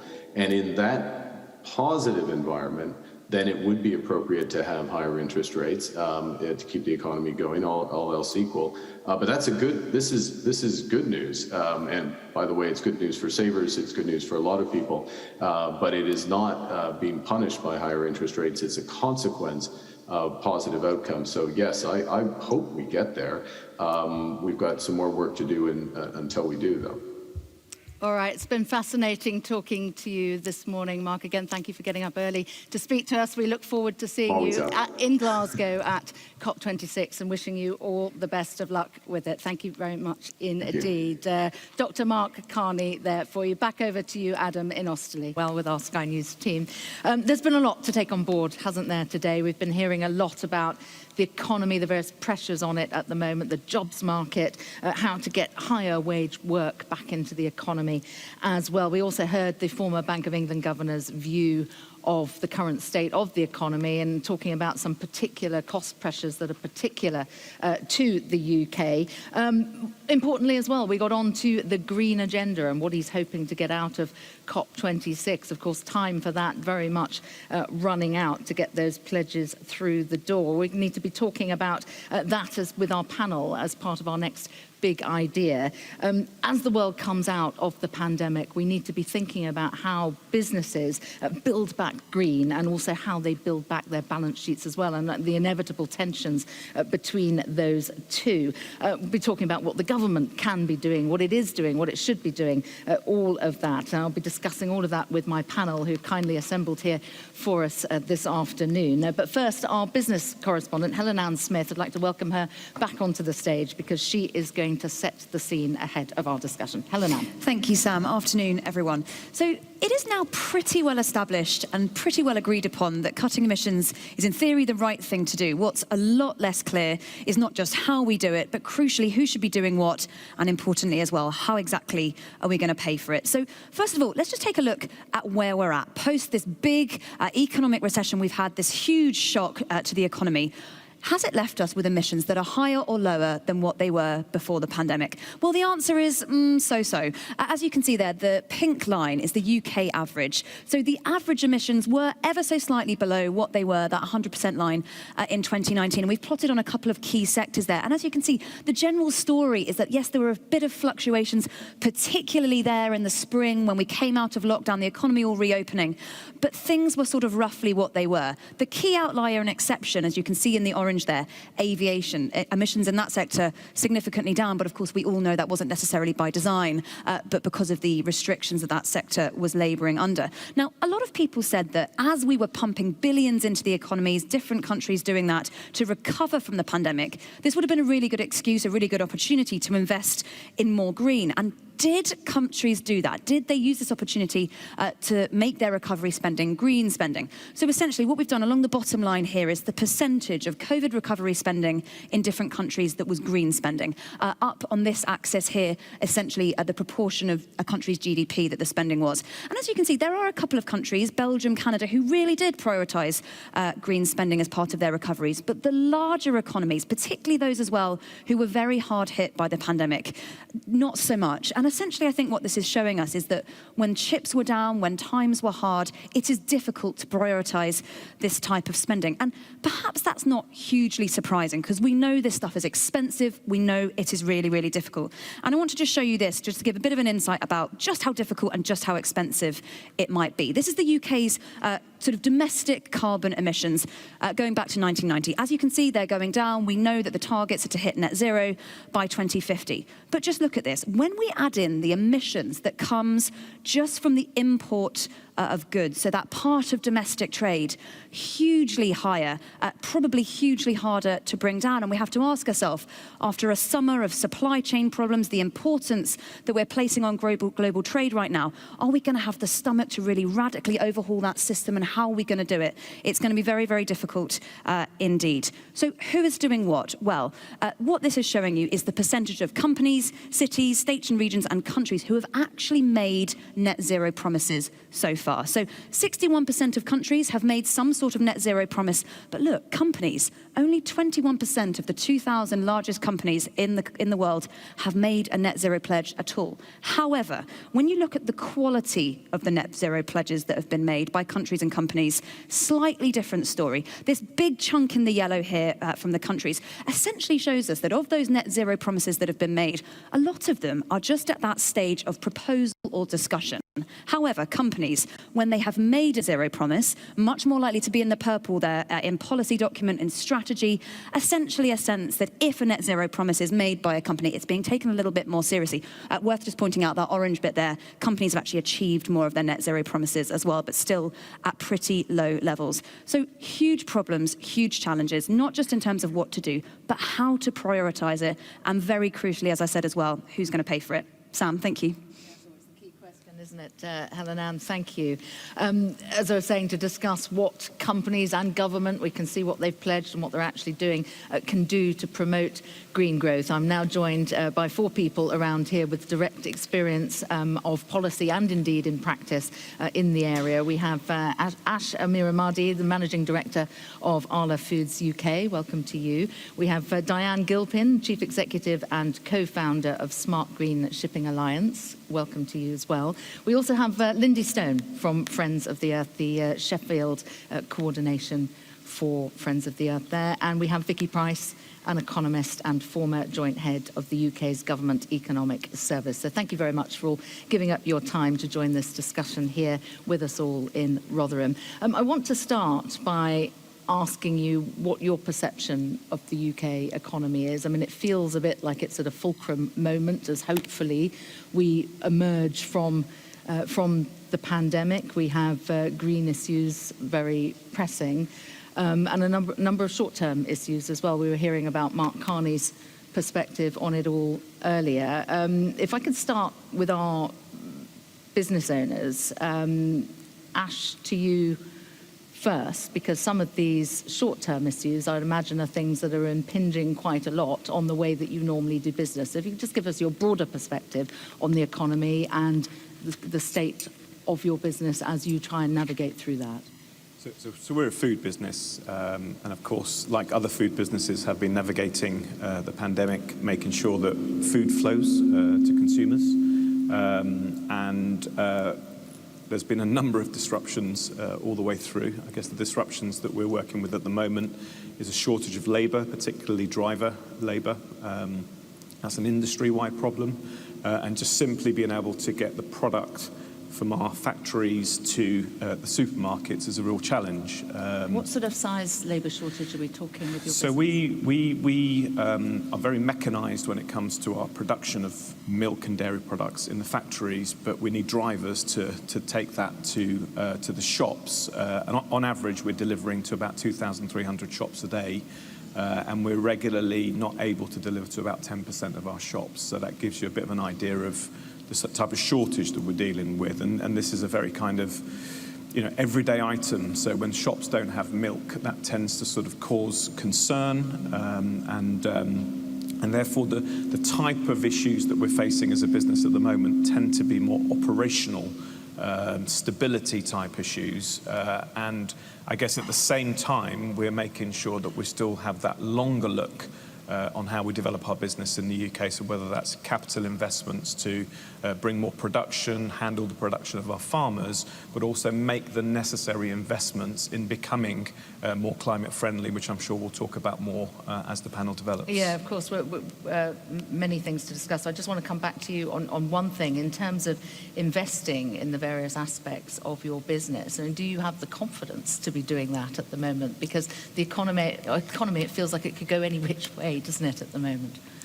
Yeah, I mean, I think it's coming out of the pandemic, and there's still a lot of uncertainty as we go into the future. Investment is we're a farmer-owned business, so our farmers actually own us, and an investment is something that we're very used to doing over a very long period of time, and therefore we have continued to do that in all of our operations. So our farmers, are very keen to stay in farming, for generations, and therefore the investments that they make are not just short-term capital investments, but with the idea that the next generation will have a farm that's in a better state than they inherited themselves. So, and just a final word from you before I move on to Diane about how this huge hike in energy prices might have impacted your business.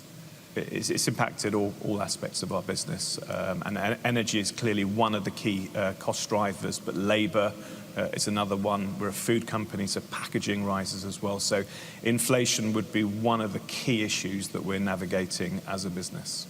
Okay, and Diane, let's bring you in here, and interested very much to know your view of the economy, but also if you could just give our audience a bit more of an idea about your business and what you do. Yeah, so we're a purpose-driven startup, and we focus on the global maritime industry. And so in 2018 and 2019, we invented a wing sail and went through a feasibility process with academics, demonstrated that we could save 20% fuel and emissions from huge ships by retrofitting this technology. And we're on a roll, and it's going great, and everybody's really enthusiastic about it. I feel like there's a but coming. There's a but coming. COVID comes, and so it really takes the wind out of our sails. The momentum goes. Everybody's focusing now on how do we deal with this pandemic, how do we deal with this crisis, and so having a startup to come along and knock on your door and say, oh, by the way, would you like to have that conversation we were having? No, we don't, because we're focusing on very survival. So what the impact of that is, the way that I see this COVID crisis is that it's a kind of, there's a word that I've heard, shudderation, is that what it feels like the economy has just come to a kind of shuddering halt. It's still moving forward, but is this an opportunity for us to start to rethink how we build it for the future? And what do you think? What's your initial thought? My thought is we have no option. I mean, the climate crisis is so great that it makes COVID seem like, something that we managed quite well. And I think we've got a lot of lessons to learn from how we managed COVID. And we can do the same with the climate crisis. So I think there's a lot to learn, but it isn't easy. And talking about those lessons, is there anything that you think that was the key lesson that needs to be carried over for the way the economy needs to now develop? Yeah, so I think what we've been seeing is a gap between invention and innovation. So we're good at inventing stuff, we're good at doing lab-based research, and then we're not great at supporting pilot projects, and then we've then put that technology out into the world, and other countries come and scale it up for us. What we saw in the pandemic was that all of the R&D, the research and development that had been done in the pharmaceutical industry laid the groundwork for the vaccines to be produced in record quick time. Yeah. And that was because there was a focus. This is an emergency, there's a focus, let's put the money behind it. And we need that same gap funding on pilots and demonstrators in renewable energy and green projects. Yeah, it's interesting, isn't it, how necessity is always the mother of invention and innovation, from what you're saying there. Vicky, I want to bring you in here. I know economists never agree on anything. You're famous for it. Interested to know what your assessment is of the UK economy now and how well we are positioned to embark on a green, building back green. Well, for the moment, of course, as we know, we're in the middle of a gas crisis. We almost had a fuel crisis. There'll be other crises as well because inflation is going up all across the world, commodity prices going up, staff shortages. You were covering that earlier, of course, in the economic session you had. So all these things are extra precious for firms. Now, if you are to seriously move into greening your manufacturing or your processes more generally or your offering, then you do need to spend some money to be able to do that. And right now, there is huge pressure on working capital. Quite a lot of firms are seriously indebted. Of course, they were helped by the government during the COVID crisis. That period is coming to an end. And of course, there are still loans outstanding which are on low interest terms and over a period of years that they have to be repaid. But nevertheless, they need more. And the new loans that they're taking are more expensive and require all sorts of collateral and so on. So SMEs are suffering. The big firms, particularly the energy-intensive ones, are suffering too. And yet we are relying on the big firms in particular to do that investment. So what it requires now is for the focus to switch to an awful lot of risk sharing from government. So yes, we heard from Dan about the issues of innovation and can you really upscale whatever it is that you develop as a pilot. And that requires quite a lot of risk to be taken by firms because you don't really know which technology is going to work in the future. The government needs to absolutely step in to be able to... Because some of those sectors are not yet profitable, are they? And solar and wind are looking good, electric vehicles looking good, but there's still a lot of sectors that perhaps you're taking more of a risk. Well, some, of course, which are becoming very profitable again, are banks. So the financial sector is doing reasonably well. And, of course, quite a lot of the firms depend on money coming to them from the banks. But of course, what the banks are also saying is a number of sectors are not going to be sustainable in the long term because the climate change issues are such that, you know, even if you're in the house building sector, are you going to be building the types of houses which are indeed going to be insulated sufficiently, that could survive any climate change, changes that take place, the heat and so on, or whatever it is that may emerge, which is very different to what we've got now. So they're going to be a lot more cautious in terms of who they lend to. So again, you know, you have an issue there too as to whether a number of the firms that make up now the FTSE 100 or the wider list of companies that are in the stock market, whether many of them will be able to even get the loans that they need in the future. So I think we are at the point where a decision needs to be made as to what type of economy we're going to have and what we're going to be supporting. But you can't let quite a lot of the companies which at present hire so many people and which are quite important in terms of exporting and in terms of prosperity in this economy to just go under as there was a fear just a few days ago that would happen because the government wasn't stepping in to help some sectors. Of course, you help them to transition, but we now realize that transition is expensive. Yeah, and I didn't think we put enough money aside for that. I don't know whether you heard some of the numbers that Mark Carney was coming out with, but he said that a relatively short period, a time ago, there was about 5 trillion that was been put aside from balance sheets going into meeting net zero commitments. That number is now 90 trillion. So there's been a lot of progress in a short period of time. Do you read any optimism into that, or do you just think it's a drop in the ocean? No, the good news is that because of COVID, when nobody was investing, the sectors that did quite well and the companies that did quite well did put some money aside. So there has been a huge difference between, you know, some sectors that really survived quite well the crisis and others that needed an awful lot of help. There is a lot of money aside that hasn't been invested, a lot of money held by hedge funds. So even, you know, one hedge fund, BlackRock, is reported to have assets of about 9 trillion anyway. And that money is not right now being invested more generally across the world economy in projects which can be productive and lead to perhaps the types of stuff we want to see happen in the future in terms of technology. A lot of it is being used to buy government bonds or is being used to buy back shares. Now dividends are beginning to be returned to shareholders again. So that money is there. The real question is it going to be used the right way? What we're finding, though, now, which is very useful, is that governments, at least, are beginning to move a lot more into raising money through the issuing of green bonds. So the EU is doing that today. It's the first green bond, 12 billion. Now, of course, 12 billion in relation to the trillions we've just been talking about is nothing, but at least it's a beginning. It's a start, isn't it? We have had a question from the audience, which I'm going to pose in a moment, but Lindy, I want to bring you in here because I don't want you to be sitting there twisting in the wind while we're all talking. Vicky was saying there that we need to decide what kind of economy we want. Do you think the conditions are right now for a green recovery, for a recovery for economic growth where the environment is at the heart of it? Well, I'm certainly here as an amateur, and I bow to the expertise around the table. I'm a local representative of an international campaigning organisation, which puts me in a different sort of criteria, gives me a different look on it. Certainly, amidst all the horrors of the pandemic last year and difficulties, the phrase emerged within the campaigning organisations, not from government, but the phrase emerged to build back better, and this did seem as though it was an opportunity to do things differently, indeed in the way that Diane and Vicky have picked up already, and that Ash referred to as well in terms of looking at the business. So I liked that idea of the shuddering and the shuddering of the economy, because it certainly felt as though something different could happen and had to happen last year. It had to happen as a result of the pandemic, and we certainly feel that that is a moment that needs to be grasped. It's a terrible thing to say, but it's an opportunity to do things differently, because it's a mindset move. Shift it's that's a been mindset brought shift, about. Yeah. It is, and to a certain extent, the extent and the range of things that were done to counter the pandemic, the innovation through the vaccination and the development of medical treatment actually made you realise how things can be done if they are taken seriously. So we saw action taken very quickly because it had to be with the pandemic. People were dying. Yes.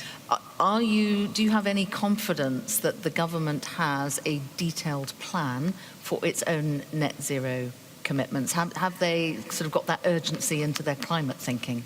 I have absolutely no confidence in that, and I think that would be shared by most climate campaigners, because it's always true, isn't it, that the urgent trumps the important, and the immediacy of the crisis that we're facing on a day-by-day basis, obviously most notably put with the fuel prices and the gas prices that are currently happening, distract from the longer-term issues that need to be addressed.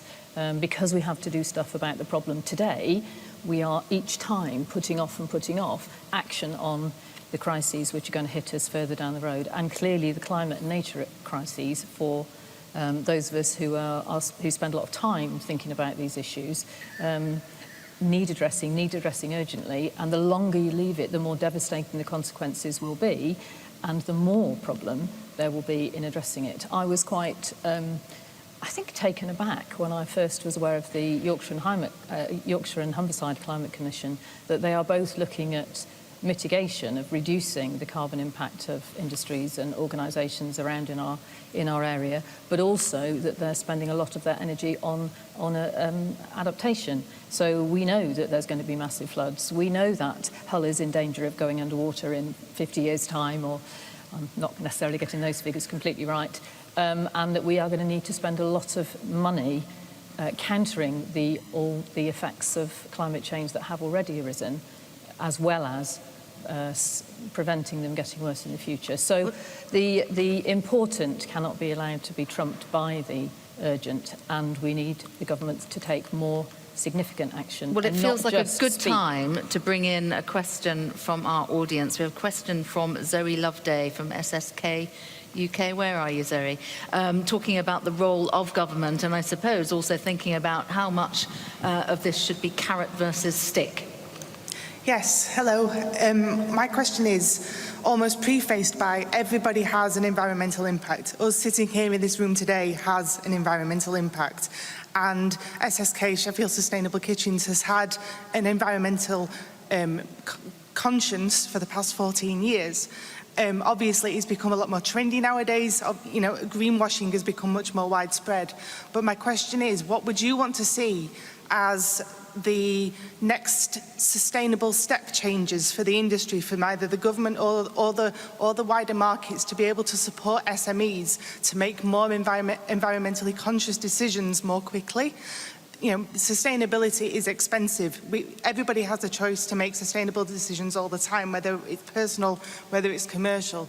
They are not necessarily, and it was touched on before, economically viable at the time. And what can be done in terms of education, in terms of actions, in terms of accountability, to flow further through industry and down supply chains to support SMEs that do want to proceed with this in future.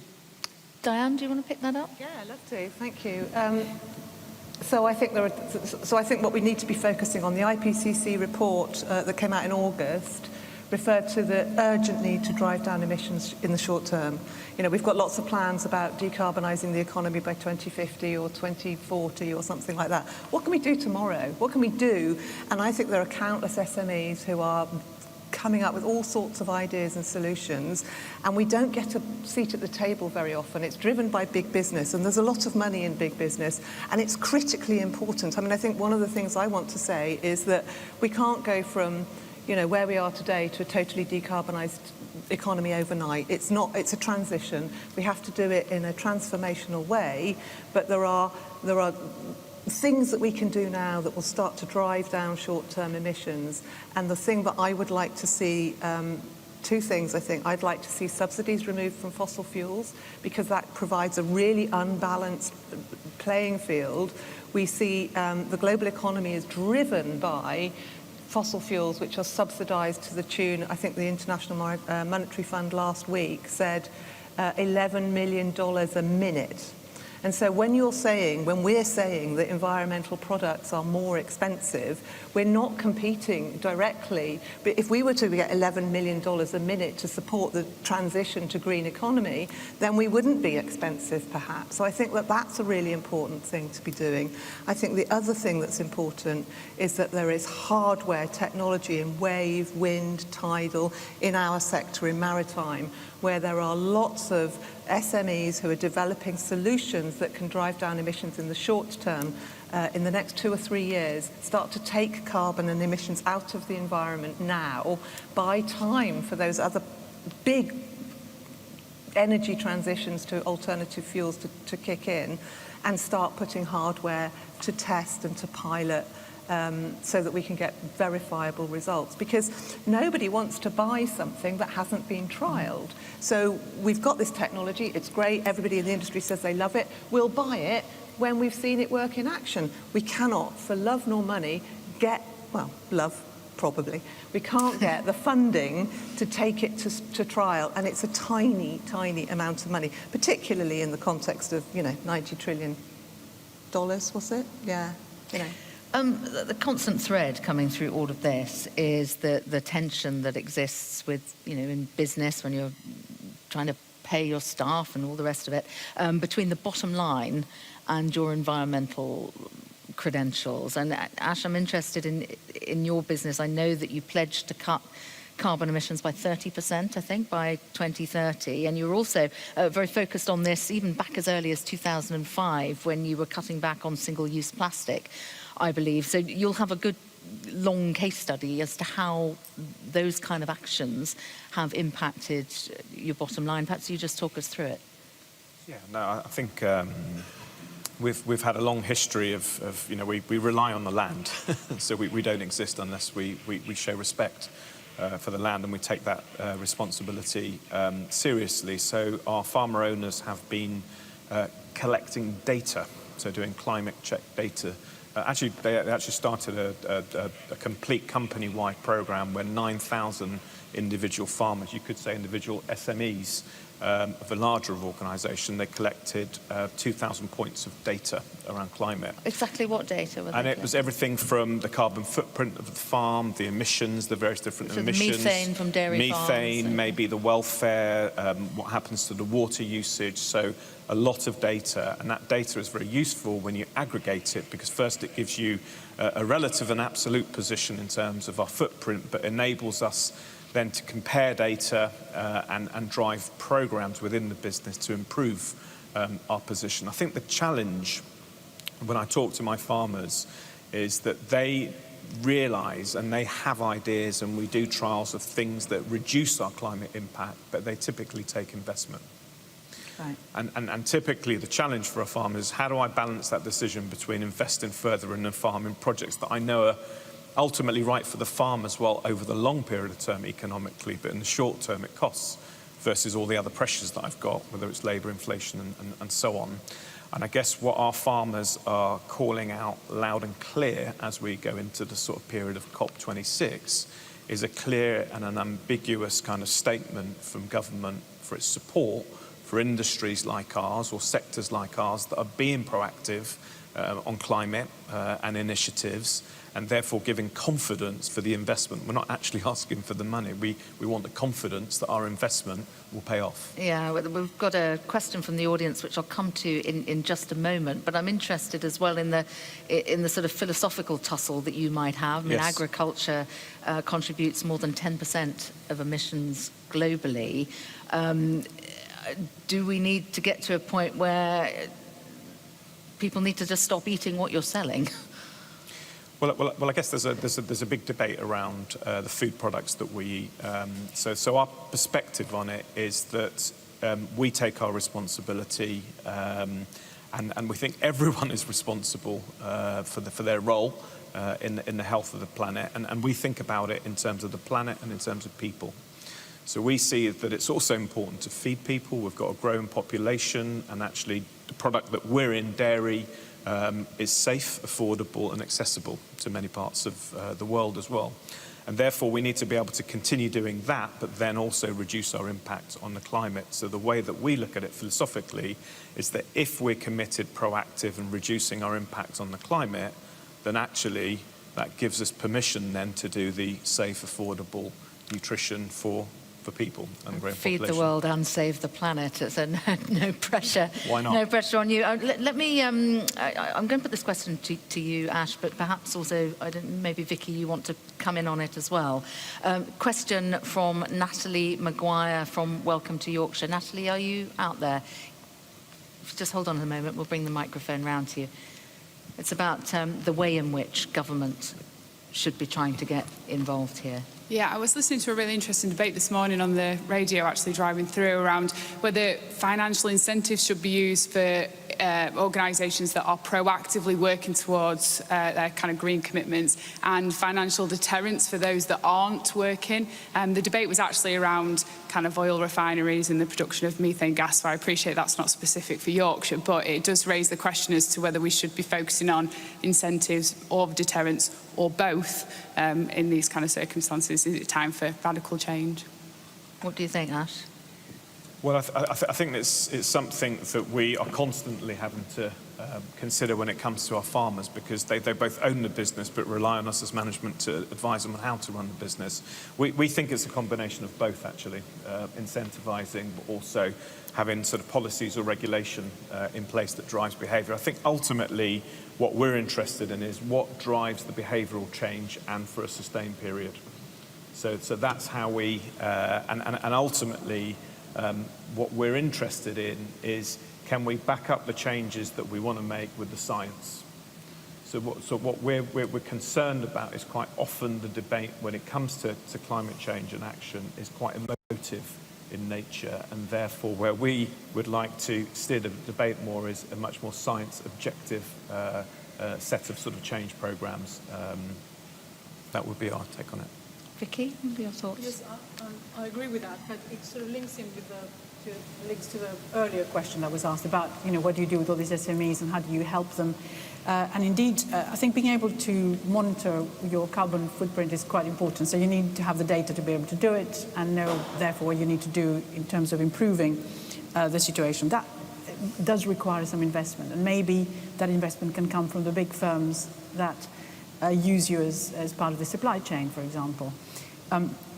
One of the problems, of course, is that right now, because companies are trying to reduce their costs, big companies as well, they're cutting down their supply chain quite significantly, and in fact are probably expecting the supply chain to bear a lot of the cost instead of anything that's going on right now. So let's hope that this doesn't last for very long, and therefore we can revert to something slightly more beneficial for SMEs than where we are right this minute. But digitalization is absolutely essential in terms of being able to get the data that you need. And of course, it also allows you to do a lot in relation to energy efficiency. But in terms of carrots and sticks that can be offered more generally, of course, the big firms will be able to incentivize the smaller firms, the suppliers, if they say we're only going to be buying if you do those various things, but the supplier can also help you make sure that you do that. So you can be quite environmentally conscious and do the right things, and therefore you have a seat at the table, if you like, in the sense of being part of the supply chain. But there can also be tax incentives, other type of incentives that mean that if you do various things in a certain way, then you can get some tax credits, perhaps, particularly for SMEs it would matter hugely. And then you can also involve people who decide on procurement to buy from firms that do the right thing. But again, you have to assume that there is a capacity for those companies to do that. And as you move further down the size, then you immediately hit the problems of can you actually afford it, or do you just go out of business, basically. So it's a big dilemma, and I think, again, there needs to be a lot more working across that. I think it's interesting when you look at other countries and the way in which they manage the supply chain. In Germany, for example, the big firms really support the supply chain, including with loans and so on. It's been happening for a long period of time. It used to happen here as well, but that sort of stopped. So there is much more of an industry structure that supports that development to take place. We don't quite have that, and maybe we need to go back to doing so, because otherwise we will lose that ability to have a vibrant SME sector, which after all employs the vast majority of the people in this country. All right, Natalie, I hope that answered your question. I want to come back to the theme that we were on. I want to come to you, Diane, talking about that tension between your bottom line and the environment. You're already making a technology that, when we were talking to Mark Carney earlier, it's exactly in the sweet spot that needs that turbo boost of investment, which you'll get when the demand is there for your product. But talk to us about those tensions within the shipping industry, who've hitherto been left out of the net zero focus, haven't they? But it is looming back ahead of COP26. It's expensive to change the way you power big tankers, isn't it? Yeah, so you're absolutely right. I mean, shipping was excluded from the Paris Agreement, and so to your questioner's point about carrots and sticks, we need both.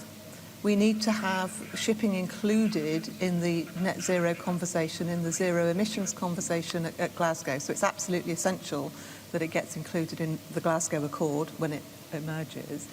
But I think what we're experiencing in real terms, so shipping is responsible for about 3 or 4% of global greenhouse gas emissions. That doesn't sound like a lot. Everyone says, oh, that's not very much, but actually all of those not very much is add up to it. It's the same as the UK, it's the same as Germany's emissions. We're working our socks off in various developed countries to try and reduce those emissions. But shipping isn't motivated to do that because its commitment is to reduce its greenhouse gas emissions by 50% by 2050. So that's so far in the future, and there's no carrots to do it, that it means that we all kind of sit there. There's loads of really brilliantly kind, good people in the industry want to do something, but the system doesn't enable it for them. So you could be scaling up your technology if the demand was there, if the shipping industry had the certainty that they needed to change. But they also need the certainty of seeing the technology in action. And I think it's absolutely rational of every single ship owner to say, I want to see that working on a real ship before I buy it. I mean, I'm not going to buy a solar panel, put it on my roof, if I've not seen it working, because it might bring my house crashing down. So I think it's entirely sensible for those people to say, prove it to me, Di, and we'll buy it off you. We want to buy it. We want to reduce our emissions because our technology has been demonstrated to save 20% fuel. That's a cost saving.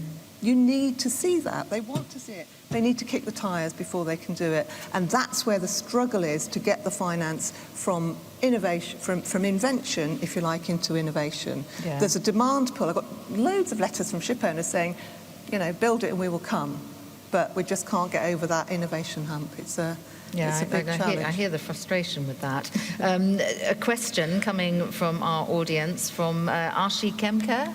It's a student at Manchester Business School. I think, Lindy, this one is for you. And we'll send our microphone round to you, but I think in a nutshell, we'll let you put it to her yourself. Sure. But it's about what the government needs to do, Lindy, in order to get the labour force suitably skilled up for a green recovery. It's all very well saying we need to transition, but how are we going to retrain people to do it? But Ashi, go ahead.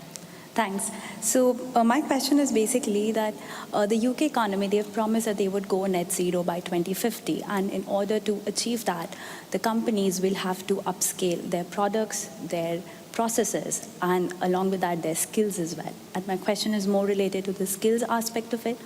So in your opinion, what is the government doing and what they should do additionally to get the skill force ready and trained to embrace, say, the future or the green future? And that's certainly an issue which concerns a lot of people, and within South Yorkshire we've had several economic shocks in that way, and people having to transition into new employment from mining, from steel, and other aspects of heavy industry. And you're right that we need people, that transition needs to be fair and people need to be prepared for it, both people who are currently in work but also young people who will be joining the workforce over the next years and indeed decades. And although it's not a particular area that Friends of the Earth is campaigning on, other organisations such as Green New Deal certainly have been working a lot in that way. And a key argument is we need to get the training right. We need to prepare young people who are moving into the workforce for the jobs of the future, and not to prepare them for the jobs that were in the past, or indeed the jobs that are already gone but people think are going to be available to them. Obviously, many of the skills can be applied elsewhere. The heavy industry skills that were developed here are often now being applied within the advanced manufacturing area on the Rotherham-Sheffield border, and that facility and those skills are being put to good use there. Although, obviously, another issue is that we actually need a far smaller workforce in that way. But engineering skills could be transferred, other skills need to be developed, and again, it's about investment. Somebody mentioned earlier on the importance of education, and my own background was in education, and I recognise that is crucially important, both in educating the public around how the crisis is emerging, how it is developing, the seriousness of it, but also in how we can cope, how we can do things differently, how we can be trained up to work in a different way.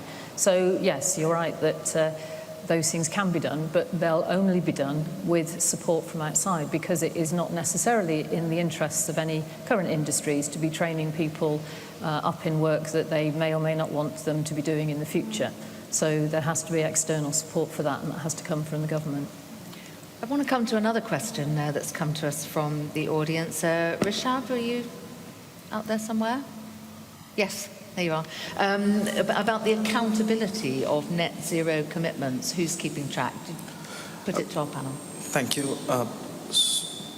We have accountants who are tracking the impact of net zero carbon, and we have companies who are making a plan how to reduce it.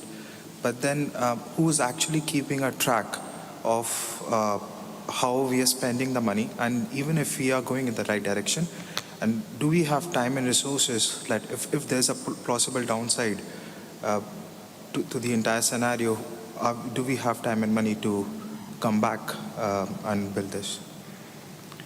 So I suppose the question is touching on really to what extent are pledges genuine, to what extent are they greenwashing, who's even keeping track? Brief word from you, Lindy, on that. I have no idea who's keeping track, but I am fairly confident that there's an awful lot of greenwashing going on. I was fascinated by the graphic that was put up earlier about the way in which companies have been making promises and have been committing to things and can be shown to be taking action and reducing emissions, and that is much less true of working at government level. And that is definitely something that needs to be taken account of more. It's very easy to talk, it's very easy to make promises and pledges and say we're going to do these wonderful things.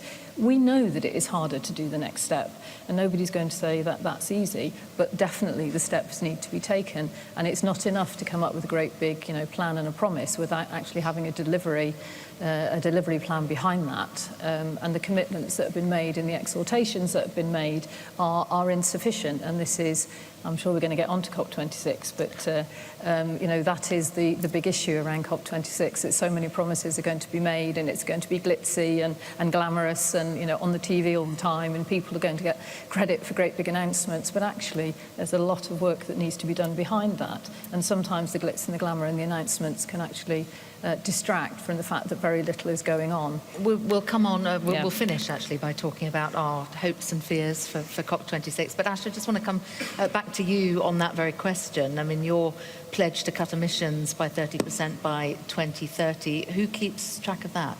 So we follow a science-based target system where it's audited by accountants, as you talk about as well. And I think the key thing for us is some of our pledges are not as far-reaching as other people in the industry, but we have had years of taking action and delivering on our promises. And what that's taught us is actually it's very important to make far-reaching commitments. So we think that's important because it talks about the aspiration, the leadership behind it, but it's how you follow up on it. So I think measurement is really important, commitment at operational level as well as at leadership level, and then being very clear on the programs that drive improvement, whether it's on farm, in factory, or actually in the way that we move products.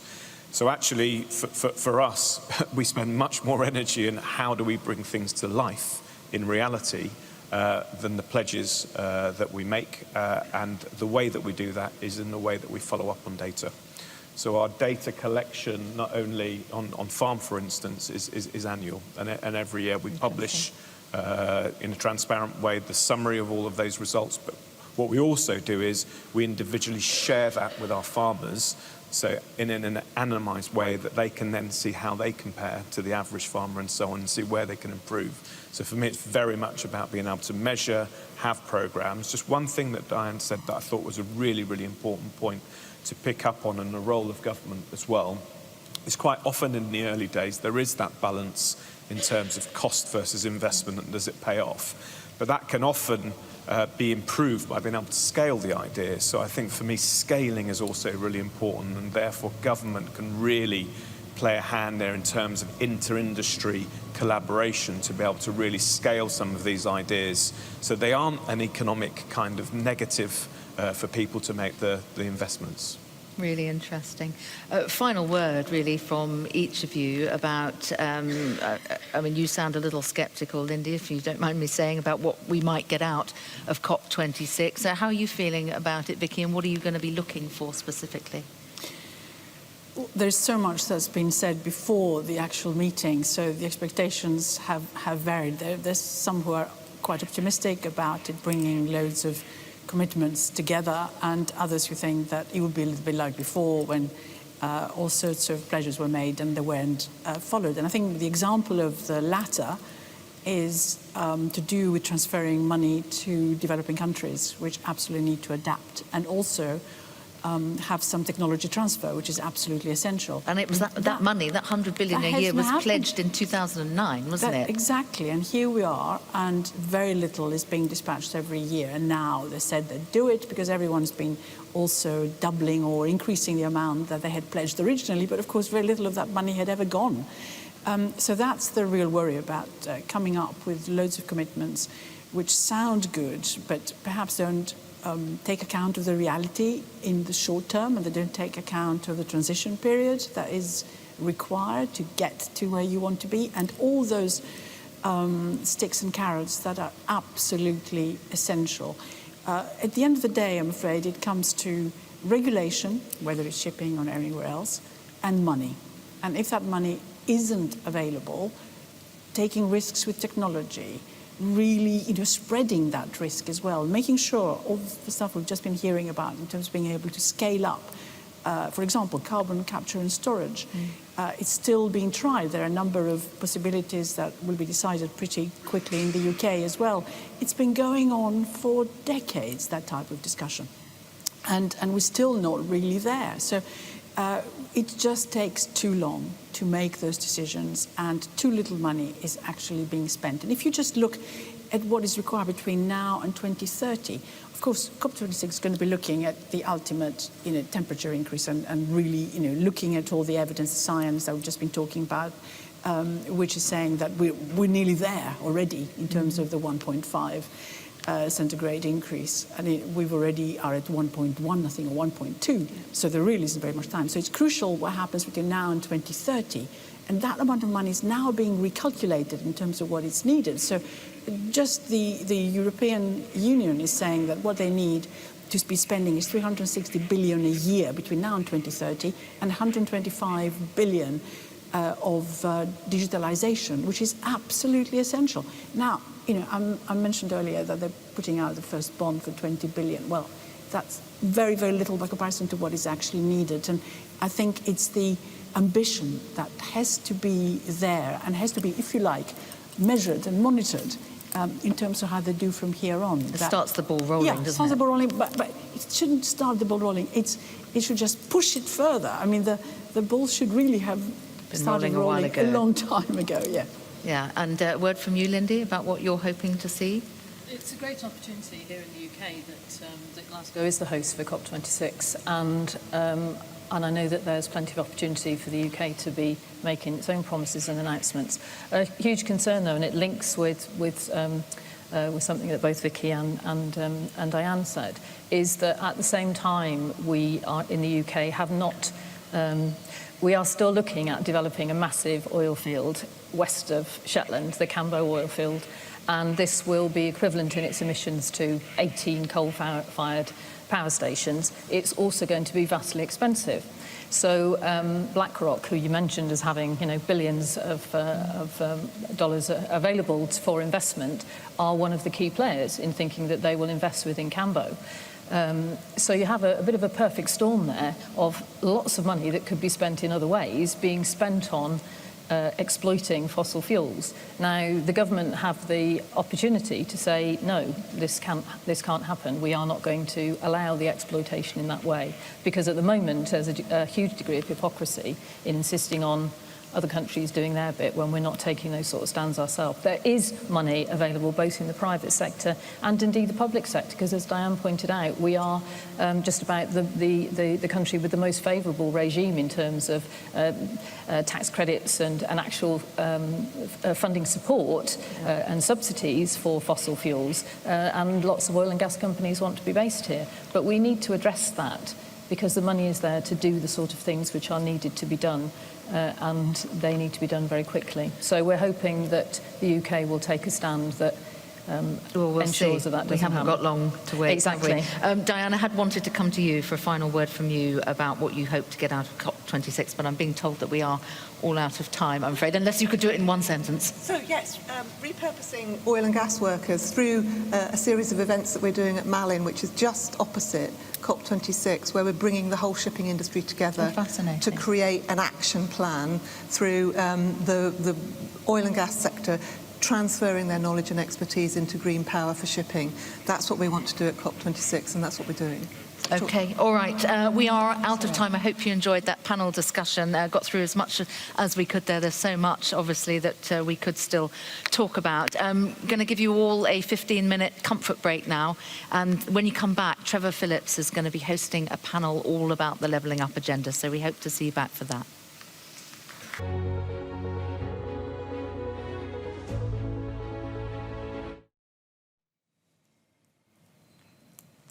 Good afternoon and welcome back to the Face of Steel here in the former Templeborough Steelworks in Rotherham.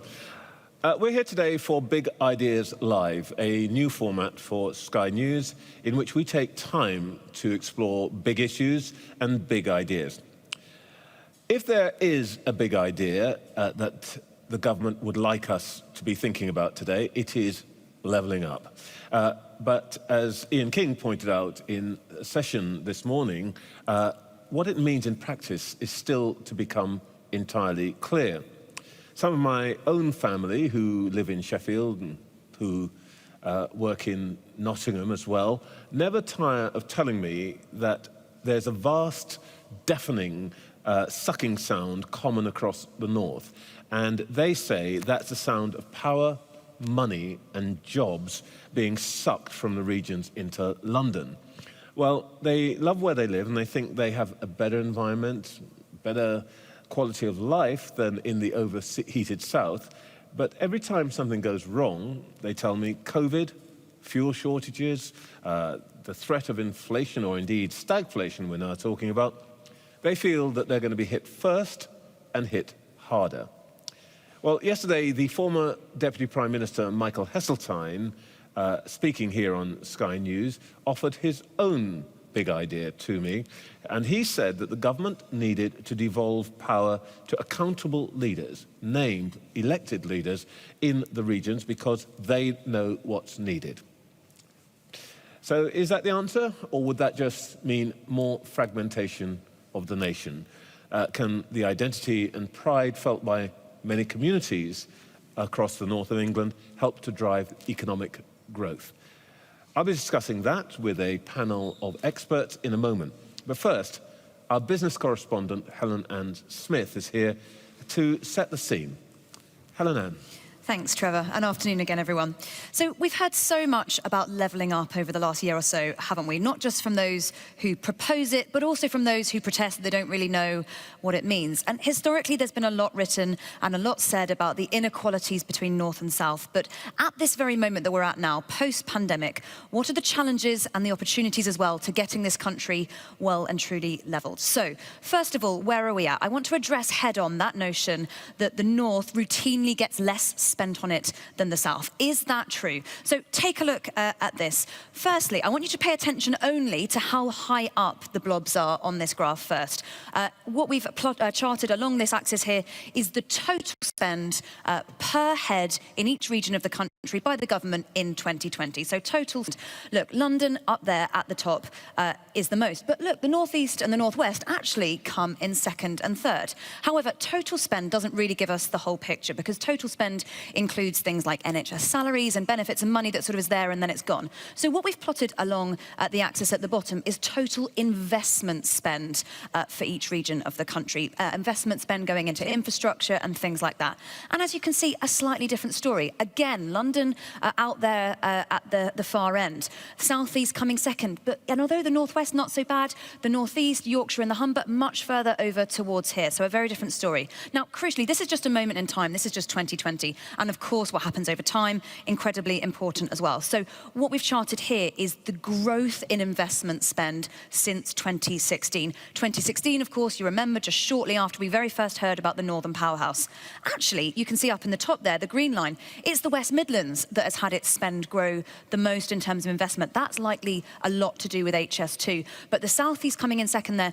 And crucially, I just want to draw your attention to the yellow line at the bottom, Yorkshire and the Humber, where we currently are. Really one of the only regions in the country where spend really declined over that period, peaking just about to what it was in 2016, very, very recently there. Now, look, in terms of regional recovery and regional prosperity, it's not just what the government is doing that matters, but it's also what we as consumers are doing and how we're behaving. So what we've charted here is footfall recovery in cities around the country since the pandemic compared to pre-pandemic levels. For obvious reasons, we haven't been able to put every single one on there because it'd be a lot, but I've just picked out a few that I think tell interesting stories. Firstly, the two at the top, Blackpool, Southend. It's worth saying there are only four cities and towns in the whole country where footfall is now recovered to what it was before the pandemic, or indeed exceeding it. They're all seaside and touristy towns. Down at the bottom there, London, Sheffield, that big story of city centres just really struggling to recover in terms of their footfall. And then in the orange, Barnsley, we've put that on there because there's a really interesting story around some of these sort of smaller regional residential towns. Actually, some that historically have been a little more deprived. Some of the footfall and the spend has recovered much, much better there than in other places. That's partly because of it's more residential, people live there, and also because a lot of the businesses in those places are more likely to be essential, so people need to get back there for their essential spend. It matters as well what business is doing, of course, the number of companies, the number of jobs, the amount of employment. What we've shown you here is the growth in the number of companies in each region of the country since 2010, so since that financial crisis. And look, it's really clear, isn't it? London, the southeast, the southwest, it is still those regions that have by far the biggest growth in the number of companies. And we know that there's well-documented problems with qualified people sometimes choosing to leave to travel south, particularly to the capital for work. And very finally, I want to leave you with this. This is incidentally my favourite chart of the day, and I think it gives a slightly quirky look into some of the problems we face. This shows the inequality of broadband connectivity in different countries across the world. So the red blobs, the least connected region in each country, the green blobs, the most connected region in each country. Essentially what this is showing us is that we have a greater inequality of connectivity in this country than Colombia has, certainly a greater inequality of connectivity than Denmark has. And look, our worst connected region, the northeast there, is by far worse off than the vast majority of all these other countries, the US, France, Spain. Worth saying the same picture plays out when you look at Germany, Italy, Portugal. So I hope this gives a bit of a sense of just how much there is to do and just how multifaceted the problems are if we really want to get this country well and truly levelled up. Thank you. Trevor. Helen-Ann, thank you very much indeed. Some striking grasp there. I'm mildly disturbed by the idea that it's easier to watch us in Colombia than it is in Gateshead right now. But let's we'll come to the son of Gateshead in a moment, because I'm joined by a group of experts who are going to discuss what the North needs from government and what indeed the North might do for itself today. Chris Green is the Conservative MP for Bolton West and Atherton. Simone Roche is the founder of Northern Power Women and Northern Power Futures. Charles Egbo is the Vice-Chancellor of Leeds Trinity University. And Sebastian Payne, the aforesaid son of Gateshead, is the author of Broken Heartlands, a journey through Labour's lost England, just out this week. Let's start by looking forward. Let's talk about opportunities. They say we should never let a crisis go to waste. Ed Conway this morning identified 4 crises that we're in the middle of: labour, distribution, materials, and so on. Simone, is there an opportunity for the North in this crisis? I think we're always going to look at an opportunity. When we set out at the start of the pandemic is what can we do? And I think our focus has always been about what can we do. We know there's lots of barriers there. We know there's lots of inequality. We know there's lots of hurdles. But from the campaign and the movement that I created, which was about accelerating gender equality and social mobility from the North, it's very much looking about that we can approach. And so at the start of the pandemic, like, what can we do? What can we do? The first thing was to check in on people, was to check in how are we going to wrap an arm around these senior business leaders doing, making these, history-making decisions every day, and also to check in on those at the start of their career who think, actually, what on earth is ahead of me? How on earth are we going to navigate what's ahead? So what we did when we set out at the start of this is we documented as we went along, and a year ago we created a levelling up report, but it was our levelling up by powering on, and very much about looking at the opportunities, as you say, Trevor, and the positive thing that came out, and looking at some of the good stuff that happened. And I think that's what we have to do at times, because there's certain things that we can't do, but actually what can we do? And I think there's a company, one of the reports recently is one of our Northern Power Women community, a company in Leeds, just not too far up the way, has had a 30% growth. It's a small pan intelligence software development company, but they have 30% growth, and they've done that because of the lack of geographical barriers and the lack and the impetus around flexible working, which we haven't had before. Okay, Charles, you're in, if you like, the intellectual industry. Do you think that what we're seeing, as Simone's saying, is a situation in which there's a new opportunity created by, in a way, destruction of geography? There will always be opportunities. I think the question is providing the appropriate and conducive environment to be able to harness those opportunities. If I give you an example from the Leeds City region, where I reside at the moment, we have 380,000 people, or 26% of the adult population, that have no qualifications or very low skills. There must be something in that resource pool which we could tap in. If you look at how the world is changing around us, and you look at what we need to do around the construction industry to help us with the issue of sustainability, especially in our homes. There's the suggestion that 70% of all the houses we need for the next 30 years have been built already. It's what do we do to convert and modernize them to make sure they are habitable and meet the energy use. So there's something to be done around that. There's something to be done around the transportation as part of supporting us in reaching the carbon neutrality. But I think we need to ask ourselves the question, in the policy we put forward, in the legislation and regulation, how do we create an environment for businesses, for the young people, give them the confidence to think about tomorrow and then the future? So there is opportunities, but we have to harness that very, very quietly and confidently. Chris Green, well, we've heard two examples of opportunities. Can the North realise those opportunities on its own? Or does it need something from the wider nation and from government? Well, the North is part of the United Kingdom, so it's got to be a joint effort.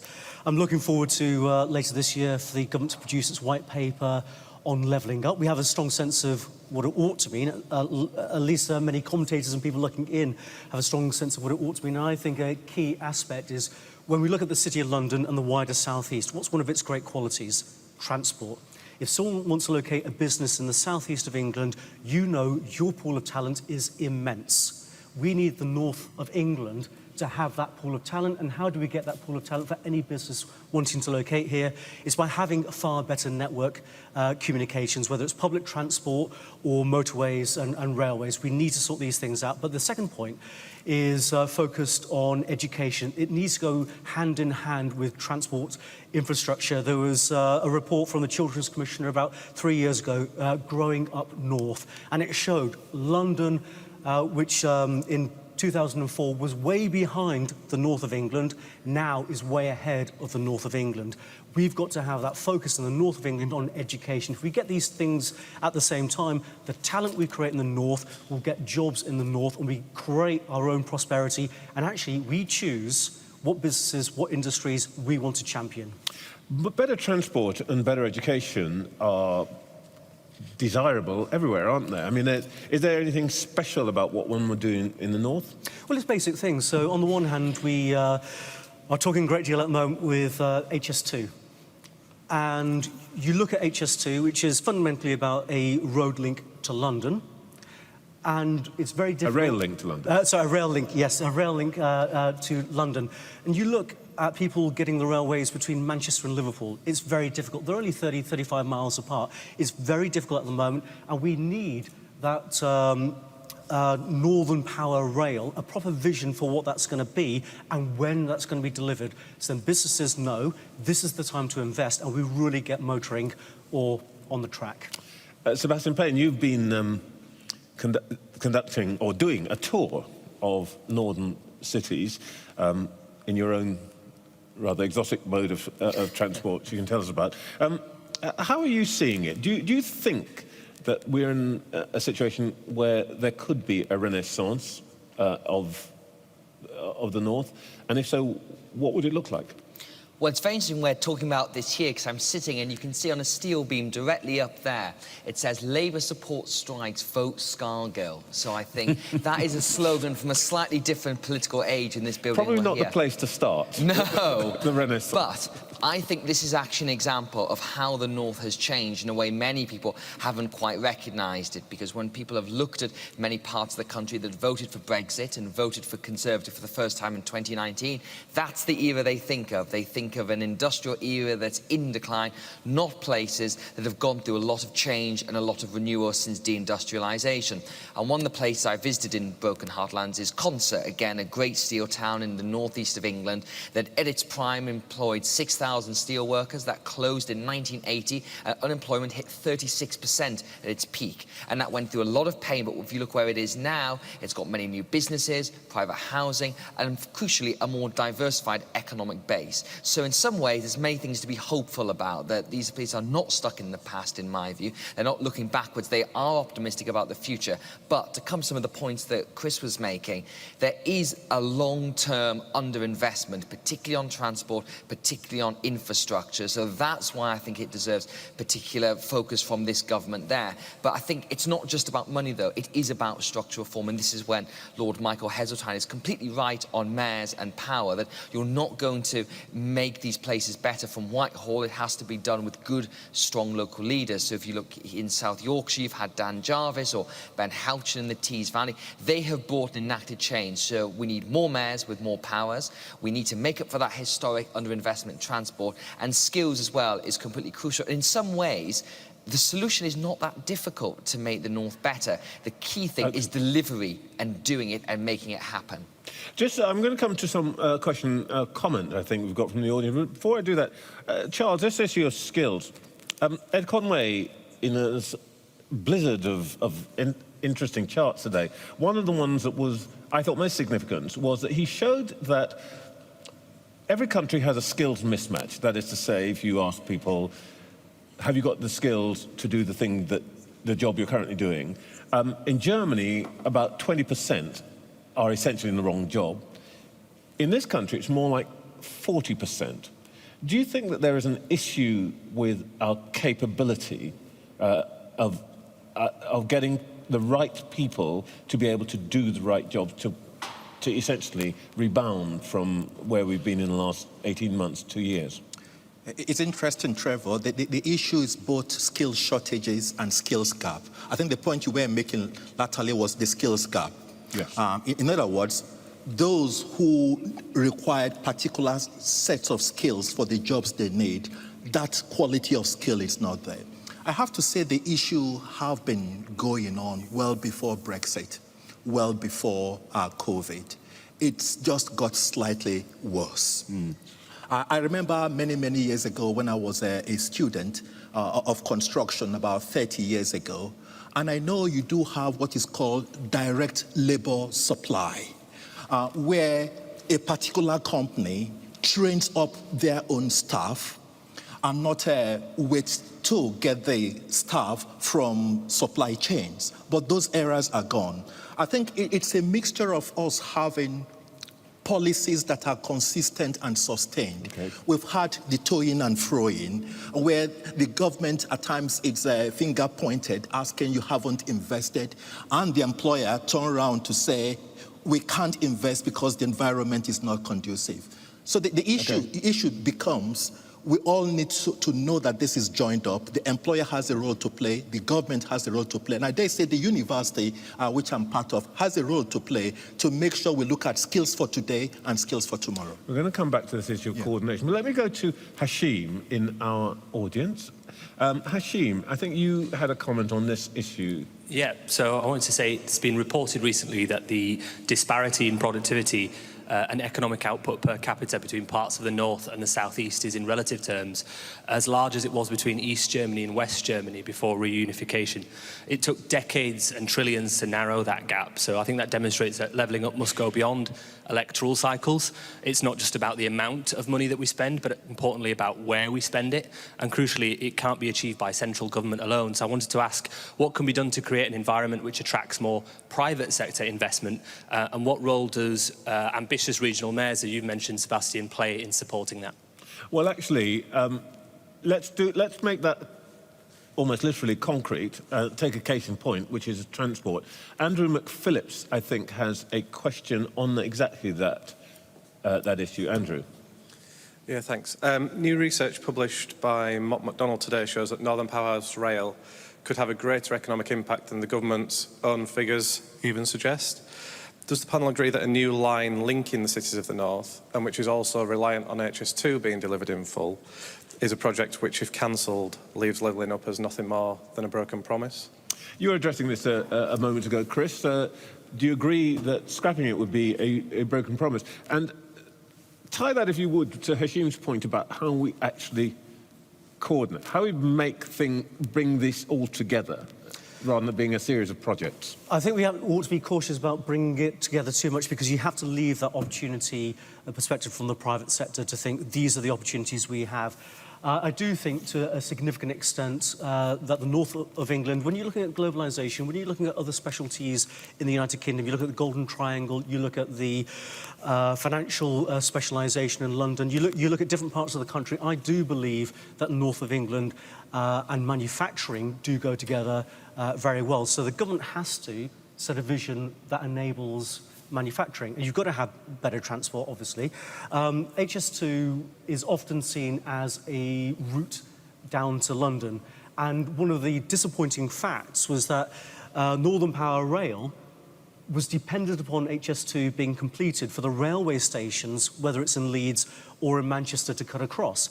So we have to find out very quickly, I think, to give people confidence, what's going to happen with that eastern leg up to Leeds on HS2, and if that does go, that there is a railway station that's going to be put in place for Northern Power Rail, which needs to be get going very soon. So there's a huge... What is Mr Shapps, the Secretary of Transport, saying to you? The Minister responsible for the Northern Powerhouse as well.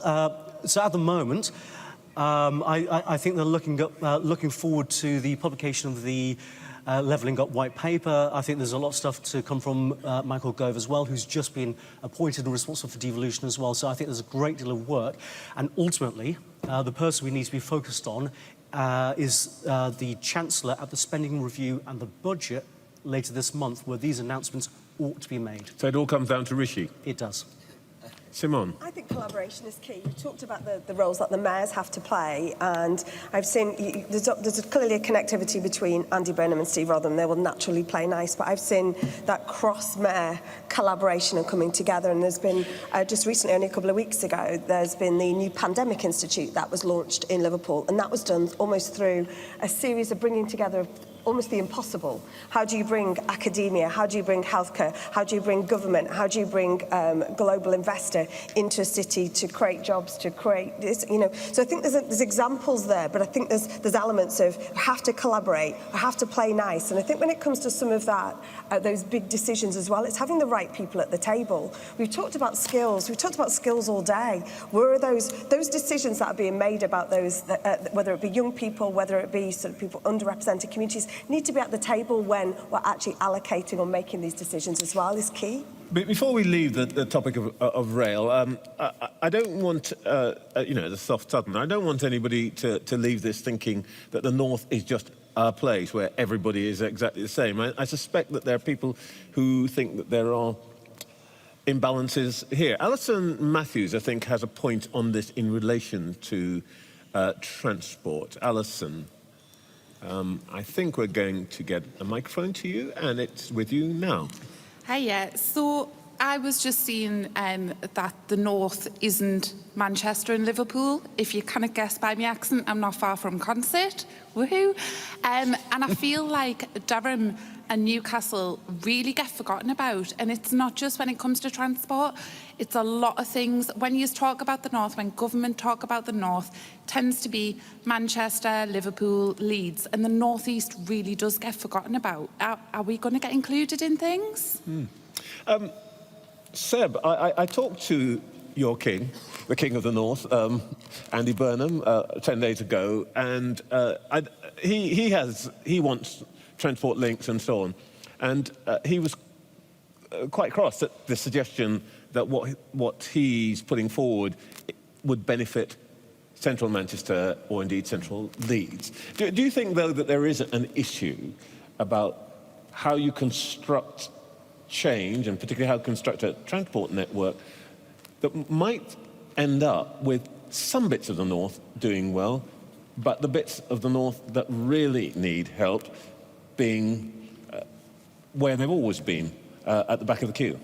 I think this is the key thing about Northern Powerhouse Rail that Chris was talking about. And if you look at it through the lens of this is a new railway between Liverpool and Leeds, then if you live in Durham or Consett, then you're going to say, well, how does this actually help me?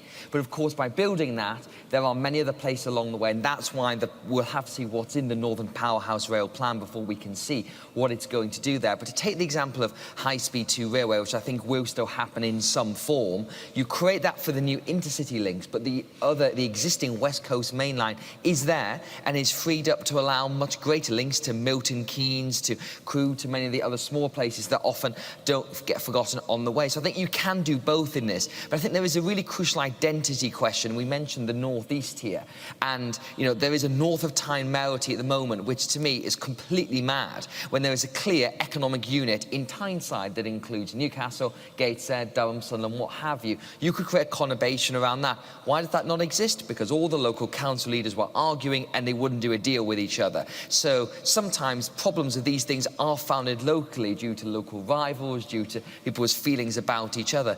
If you don't mind me, Trevor, to come back on a point that was made earlier about business investment, I think that is actually very key here, because yes, you can pour money into transport, yes, you can make up for decades of underinvestment, but to get a sustainable economy in the places that have struggled, you've got to make an appetising business environment. And I think there's obviously the government are looking at free ports, you've got questions about enterprise zones, things you can do to encourage business investment. So when that white paper comes out later this month, that's actually what I'm most interested in, because it's easy to pour money into things, but you can only do that so many times, and that doesn't create a sustainable economic base when you hit the next downturn and public spending eventually gets cut back. And if you look at the example of Liverpool, when it was regenerated in the 1980s and 1990s, that was based on public-private partnerships. And I think that has to be really key to this if you're going to make it not just a one-off hit. Jackie Freeborn, I think, has raised this point about public-private partnerships and to the extent to which they are important. I wonder if we could come to Jackie in a moment. There you are. We will get a microphone to you now. Jackie. Oh, hi. Yeah, my question is exactly about that, because I think we've seen some great examples of where public and private have come together to solve problems. But it doesn't work all the time, and I'm just wondering whether we need some sort of institute of enlightened leadership and collaboration so we can learn from those best examples and put it into practice at a local level.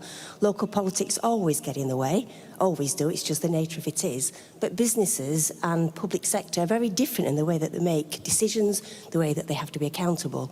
And I'm just wondering, how do we capture the best of that and roll it out to places and make sure it becomes an intricate part of the economy and what we do to actually regenerate places? Charles, you run a big public sector outfit, a university, and you presumably sit at the centre of a kind of collaboration. How does it work, and does it work actually in Leeds? That's a very, very good question, and a good question from Jackie. I head a university, Leeds Trinity University. We work with over 3,000 businesses. And we take pride in saying that all our students at the undergraduate program have placement. The only university that will say that. All our undergraduate. And we're able to do that because of the collaboration and the cooperation we have with businesses. Just last week, I was in a meeting with the Chambers of Commerce, speaking to businesses, wanting to know how we can co-jointly offer our programs to our students to make sure that these students are undergoing a program so that when they finish, they're as ready as they can with businesses. So partnership, collaboration, I think it's important. And I have to say there are increasing opportunities to do that.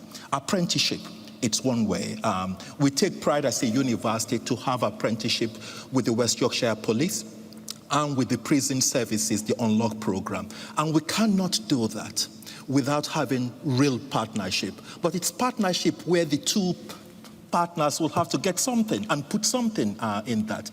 I don't think we will get real leveling up if we don't partner and making sure that there is trust, honesty, and reciprocity in the way we partner. So it's working if it's put together well. Simon, do you think that we've got the environment that allows for that kind of partnership? One of the things that businesses say, and they say this all over the country, not just in the north, that, for example, the apprenticeship programme, too difficult, too bureaucratic. And in fact, I think that there are several hundred million quid's worth of grant sitting unused because employers can't be bothered to go through all of the processes and the hoops. Well, it's interesting actually. There's a study out from Newcastle College, earlier this year, which stated that now more than ever, there's more places people are looking to work and study locally, because they don't want to be in a situation where they're having to be away from home if another situation like the last 18 months arises. And I think the rise in searches for higher level apprenticeship was something to 171% or something like that. So I think that demand proves that there's got to be a simplification. But that's the challenge that happens is those decisions and how it's all made, and the route to getting it is made with, by the same people making the same decisions. That's why you need to bring those people who are trying to access this, whether it be the students, whether it be the businesses, got to bring people together. And it comes back to that conversation again about let's bring different people into the mix to ensure that these things thrive. There's no point in having these opportunities out there, then there's a demand for them. 171% people searching for those higher level apprentices, but they can't get to it. So we have to change, we have to fix the system by bringing the right people to discuss what do we need to make it easier for people to crack on and get engaged with them. Chris, is there a problem here? The government talks a good game about doing all of this kind of thing. And by the way, this is governments of all stamps. But to take the example of the apprenticeships, actually one of the things that became clear quite early in the apprenticeship programme is that it worked at high level. So, for example, the showcase example for the apprenticeship programme is Rolls-Royce in Derby. Fantastic. But that's basically degree level. But actually lower down, or at lower levels of qualification, it doesn't seem to work, or the cost in resource and difficulty getting it to happen is so great, it's not worth it for employers. Well, it's very difficult for many organisations to make the apprenticeship levy work. Corporations can, because basically organisations like Rolls-Royce, other large organisations are basically doing this apprenticeship approach already. All they have to do is configure what they're already doing into a format where they can draw that money back into their organisation. Smaller organisations find it far more difficult. A company in my constituency still works. They train their people. They've trained their people for decades, and it doesn't work for them. And so therefore, they don't feel it's an apprenticeship levy for reinvestment. They feel it's a tax. And the government has to be far more respectful of organisations at whatever level. And rather than having an ambition, which from the outside, objectively, you just think this is about a large number of apprenticeships, so a minister can say, we have achieved X, Y, or Z. It's got to be far more respectful of different sized organisations. And yes, if we want to encourage large organisations to invest in apprenticeships, that's fine. But we've got to appreciate that they're largely already doing it. OK. We've got a question from Bob Jeffrey, who I think represents the Sheffield Trade Council, which, if I have my history right, is one of the kind of fundamental organisations of the trade union movement, producing, I think, people like David Blunkett, if I'm not mistaken. Bob. Second oldest in the country after Aberdeen. So yeah, we at Sheffield TUC, we set up a campaign in 2016 called Sheffield Needs a Pay Rise. This was in response to a Resolution Foundation report that showed the Sheffield City region had the highest proportion of workers on low pay of any city region in the UK. Now, associated with that, we've seen very high levels of underemployment, lots of people in zero-hour contracts. And part of what our campaign is doing is trying to fight to get better work terms and conditions for workers, so that businesses, particularly large businesses, aren't just taking money out of the community while disproportionately employing staff on precarious contracts. Now, while we're coming at that from a trade union angle, there's increasing talk of good work charters in city regions as a mechanism to drive up terms and conditions. And I wondered what the panel thought of those initiatives.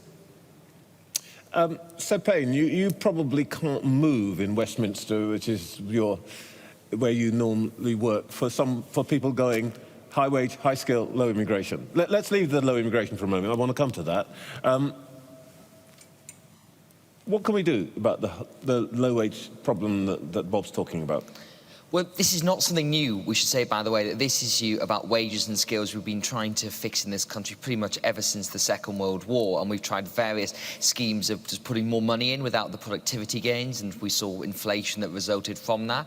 We've tried various skills and apprenticeships, and I think we are on a much better track now than we have been ever before about that. Look, the Johnson government is having a very good push at this by keeping those migration levels low and hoping that that will naturally result in the labour market increasing wages. And that does seem to be happening.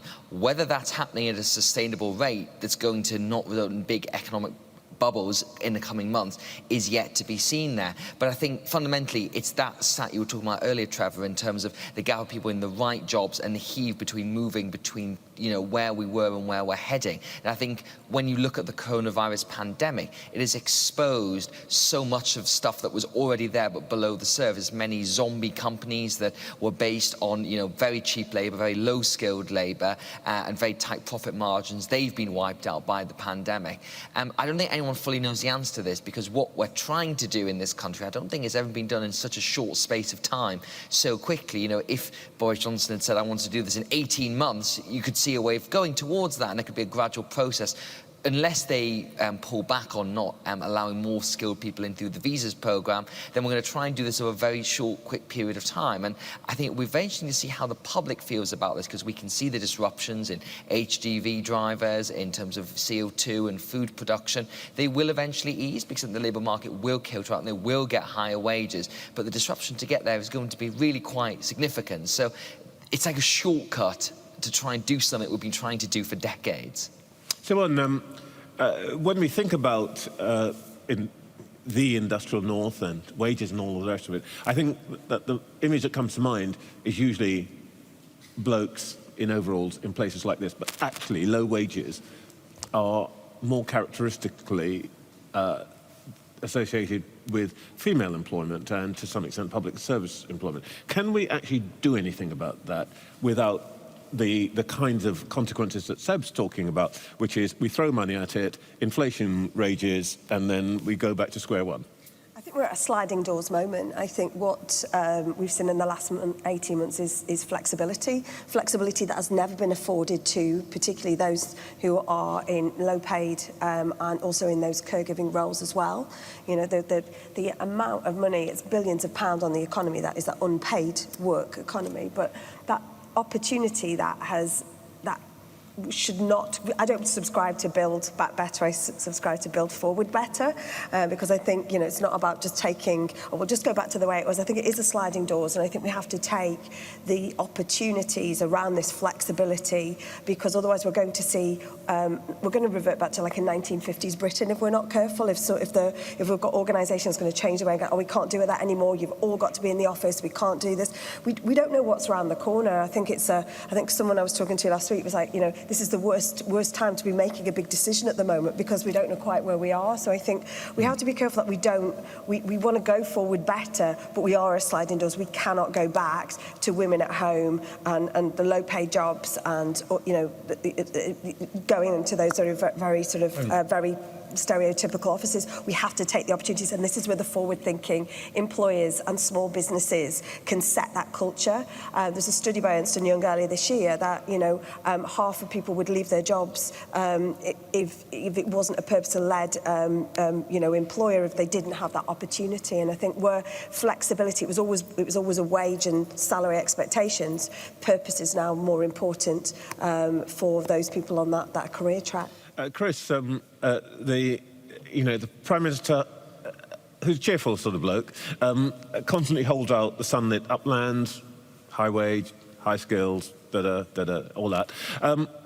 But as Seb was saying, it's not a nice straight gradient from here to there, and we might find ourselves in a place where actually what we have is a very tricky labour market, not rising wages. This could be a political catastrophe for the government, couldn't it? Well, we're in a very difficult situation. The pandemic has had a massive impact, and we can't take that out of the equation. So how do we get our recovery going? The more we impose upon business, and I'm sure this won't be what the gentleman would like to hear, the more we impose upon business, the more challenges they will face in trying to create that business. And if we remove competitive advantage from certain areas, you won't get that business in the first place. And what we need to see is businesses locating in Sheffield, in many northern towns and cities, and build upon that, because it's going to take years for improvements in education, improvements in transport, improvements in other areas of our lives when we're trying to recover and level up. It's going to take a very long time, but we need to get the jobs now, in the coming days, weeks and months. So imposing... And how does that happen? How does that happen? With the spending review, I want to see some pretty positive, and with the budget, a pretty positive ambition. I want to see clear details in the white paper for levelling up, setting out exactly what we're going to do, how we're going to do it. And we might be talking about Brexit at some point, but one of the aspects of Brexit is how do we be more flexible in our interpretation and use of laws that impact business. So, for example, the agri-tech business is pretty much dead in Europe. It's booming in America, it's booming in other places. Now that we're outside the European Union, how much can we focus on agri-tech, biotech, other businesses and industries which are coming down the line, which are here already, that we can use a competitive advantage?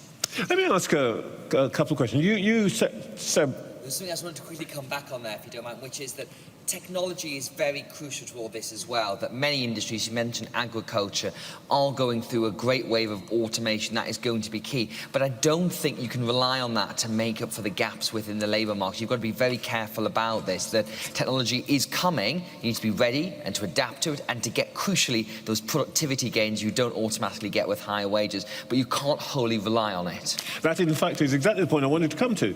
There is a labour market problem, isn't there? That we aren't necessarily... we don't necessarily have the right people with the right skills in the right place. What would you say if one of the things that regions could control, as they do, for example, in Canada, is immigration? Canadian provinces have a certain number of visas which they are allowed to issue to meet their needs. Now, would there be any mileage at all in the north or parts of the north being able to seek out the right talents wherever they happen to be in the world? What do you think, sir? I think the idea you could allow certain regions to have visa schemes, I think, is one that is definitely worth examining, because if you want to create those clusters of industry where you're attracting talent from across the world and being particularly appetising so everyone doesn't just go into the London southeast bucket, which is what's happened for much skilled migration, I think, over recent decades, that's definitely worth exploring. But of course, as well, you get many practical situations about that in terms of how you implement it, how that feeds into the whole UK's migration policy too. Now, of course, the danger of going down that route is you do end up with a wholly planned economy, which will go and say, this is going to happen here, we're going to have this many people. And I think, you know, we've tried a planned economy in various times over our recent history, and it hasn't always been wholly successful. But I think the crucial point, which you're right, Trevor, is you've got to have the ability for each region to do things differently and to have the powers to do that. So whether it's getting more visas for particular aspects of their labour markets, to having control over taxes, being able to maybe do something around corporation tax or business rates within different areas, because that's the only way you break this cycle that we've had. And I think there was a change made. It's a very technical thing, but it's a very important thing. The Treasury has this thing called the Green Book, which defines where government investment goes. And Rishi Sunak ripped up the Green Book and rewrote it last year. That was one of the most important things, because that's become this cyclical thing, which is, where do you want to invest? Where you're going to get the highest rate of return? Where is that? London, the southeast. And that's how you've got the situation of the overheated economy within the south. And that's now been redone to put an influence on other aspects, not just your direct financial return of investment. So that's the kind of thing I think you need to look at. But I think definitely visas for particular regions, I think that's something that the mayors should definitely lobby for. Charles, what do you think? Leeds being able to control its labour market? I think there's so much to be said around the point Seb has made. One thing is clear: the regions, the cities, the towns, and the businesses in those localities are best able to identify the skills they need. they're also able to identify the matching of skills to jobs, whether it's high skills and low skills. I'd wanted to intervene in the last question about the low skills and the low jobs, and why we are where we are. Very, very complicated and complex. But nonetheless, I think there's something to be said about giving a kind of real autonomy to the regions to decide what they want for their businesses, for the individuals, for the regions and the cities. But I think there's complication around managing the wider concept administratively and logistically around the issue of immigration, and we need to handle that with care. I agree with empowerment, but I think there's also got to be that cross-regional collaboration as well, because otherwise you're reinventing wheels. So I think it's the power in that coming together. We've heard mentioned several times in this discussion the levelling up white paper, for which, you know, there are millions sitting waiting, rather like, you know, waiting for the new Harry Potter or whatever it is. I'm going to ask each one of you to tell me something that you really want to see in that white paper. You know, whether it is a number of money, or it is a sentence, or it is a policy. Heseltine saying, you know, have accountable leaders in every place, and that would be the thing that made the difference. So, each one of you, start with you, Chris. If the Prime Minister rang you up and said, Chris, you've got a paragraph and you can write it and nobody can interfere with it, what would it be? What I would have is a commitment to nuclear energy. We need reliable, cheap energy. The northwest of England has a huge nuclear sector, huge amounts of talent in the northwest of England. So I want to see that, because I believe the north of England and part of levelling, a significant part of our levelling up ought to be manufacturing, including heavy manufacturing. And therefore we need reliable energy that doesn't go out every time the wind stops blowing. So nuclear energy, it's good for industry and it's going to be good for the northwest. Simone? Investment in our young people, investment in ensuring that we can trump all form of fear that young people have right now about what their future is, and make they can thrive and grow their career in the north, and seats at the table for female-led businesses, black, Asian, minority-led businesses and young people when these big decisions are being made, and I can give you the bank details for a bank account for that to be paid into. Yeah, well, you can find that on the website. Okay, Charles. Trevor, you'll expect me to say real investment in skills and jobs and in the potential of the young ones. And I think the university sector, the higher education sector, and the further education sector really play a role in trying to build the skilled base that the SMEs and large organizations need. Research and development, there needs to be funding in that. And I think there needs to be funding in the relationship between businesses and the academic sector. Sir? I want to see a very clear plan of delivery about how all these changes are going to be made, because it's so easy for politicians to talk about improving life chances, improving town centres, improving infrastructure. But what we are talking about is hundreds, if not thousands, of tiny projects all across the country, which on the whole will level up. And I think essentially you need to see a way to actually do that, because for me, to successfully level up is as big of a challenge to the British state as Brexit. And we know that took a long time and a lot of effort. So I want clear, detailed plan and accountability, data, metrics. What does success look like? Okay, we've got a couple of minutes, and I just want to ask just a question of my own. One of the things that I'm very struck by, and Seb's book really, without wanting to plug it, illustrates this rather brilliantly. The big change that's come about has been in what you might call company towns. I started life as a chemist, and they might have sent me to Middlesbrough and so on. But you know, these are towns which are built on a single industry, obviously sometimes in a single company, and to some extent all of that's been destroyed. And I just want to give each one of you quickly 10 seconds. What do we do about towns which have lost their original purpose? I mean, it's a cultural thing as well. Seb? when I went to Wakefield, which I think is a very key example of one of those places, which was a mill and mining place, it's found a new cultural identity through art and culture, through the Hepworth Gallery, the Yorkshire Sculpture Park, and all different towns, I think, are quite good at doing that. But you've got to have good transport links they can get and link into those nearby other towns and other cities as well, because I think if they're just left on their own without the ability to have links to their nearby region, then they will feel a bit down. I can only have one. Simon, quickly. I think it's about learning from other cities, other communities that have built forward better and involved the community in their decision making. Okay, sorry, Charles, sorry, Chris. But that's it for this discussion, part of our Big Ideas Live on Sky News. In a moment... Well, hello again, everyone. It's been an arduous day, so thank you for sticking with us. Your fortitude and perseverance has been hopefully rewarded by some fascinating insights. This is actually the last session of the day. Now, I don't know what the collective term for a group of Sky News presenters is, a sort of a lunch of presenters, perhaps. But hopefully, no introduction required now. On my far left, Ed Conway, our data and economics editor, Samantha Washington, my fellow presenter, Trevor Phillips, my fellow presenter, and we're here really to sort of chew over what we've picked up over the course of the day. But before we do this, Sky's, I don't know whether it still is our slogan, first with breaking news, always used to be, didn't it?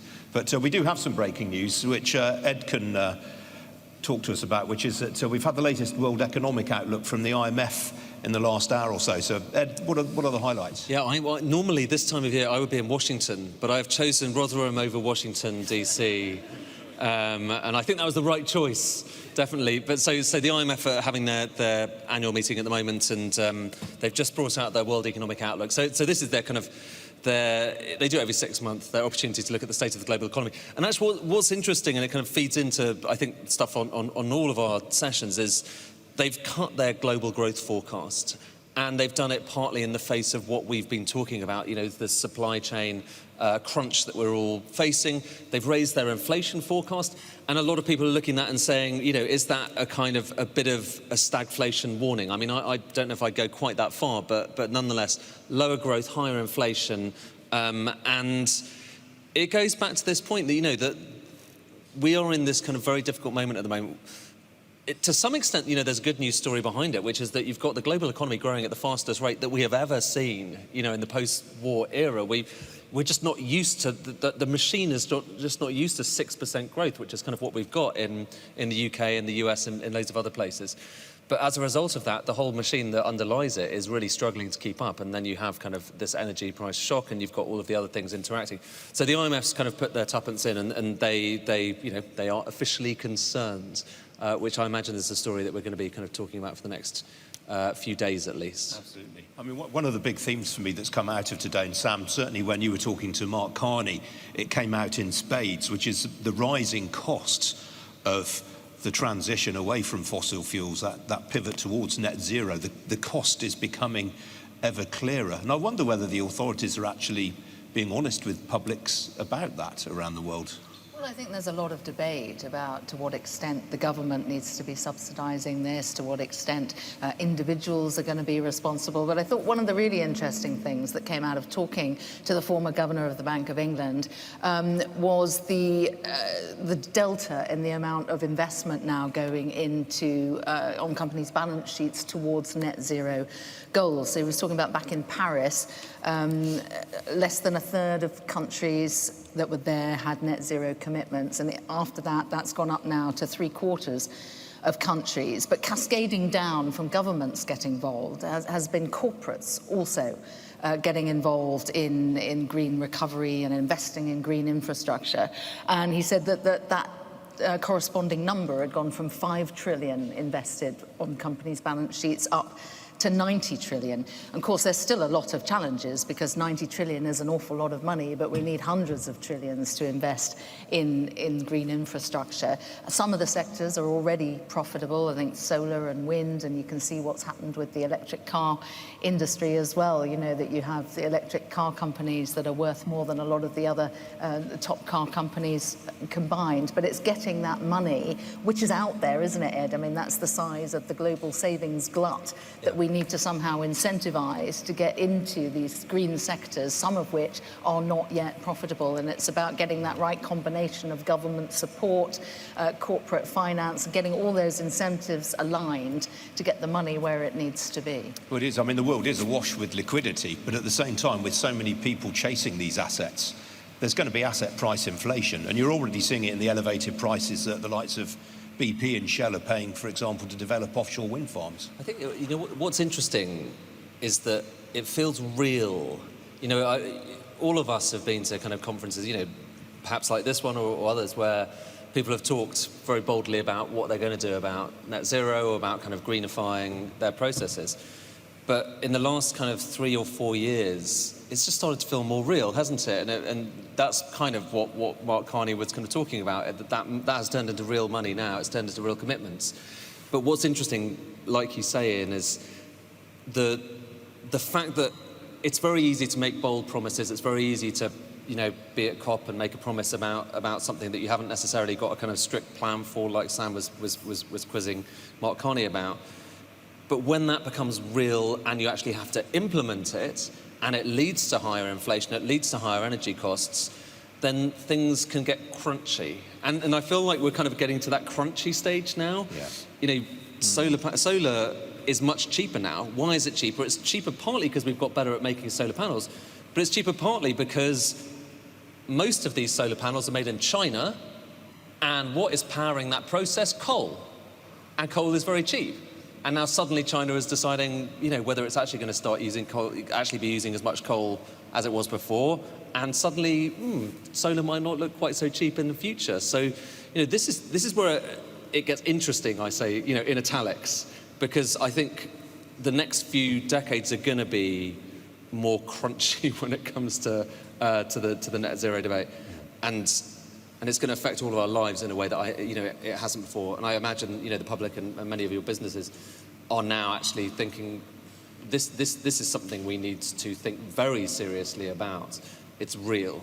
Yeah. Can I add to that? Because I think credibility is going to be so important. Like, to get the money flowing to where it needs to be, you have to accept that government policy is credible, that their commitments are credible. One of the things I was pushing Mark Carney about is the UK government credible on its own net zero commitments? Why are we even considering investing in a coal mine, in gas and oil exploration in Cambo Sands? And he gave quite a politician's answer to it, didn't he? But I think in essence what he was saying is at least there's an inquiry.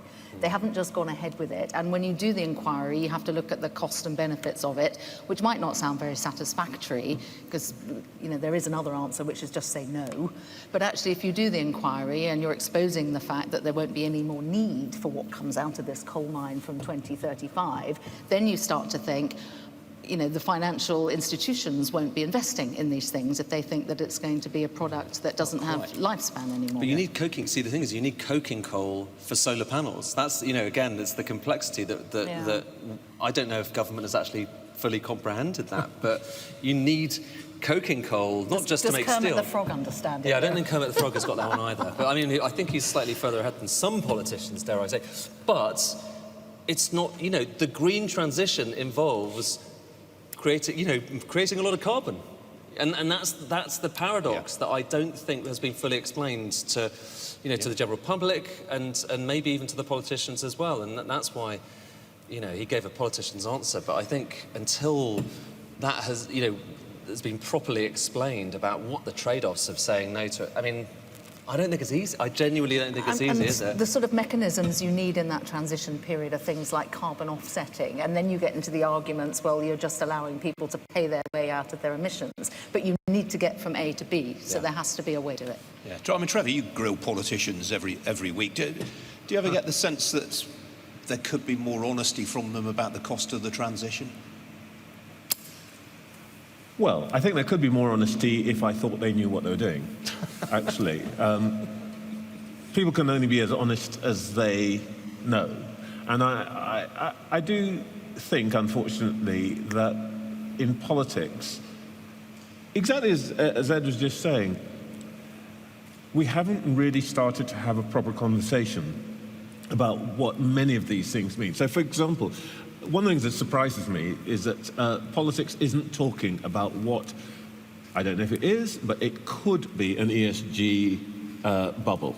I mean, that 90 trillion, it is going somewhere, but it's going more, it's tracking, it's marching in pursuit of assets where things are promised. Now, the big example there is fintech, where people who haven't made a profit and show no signs of making a profit are being valued at $5 billion. But I think that is also true, to some extent, in terms of quote-unquote green assets, that there's chunks of money going in places where there might be the promise, but actually nobody really knows.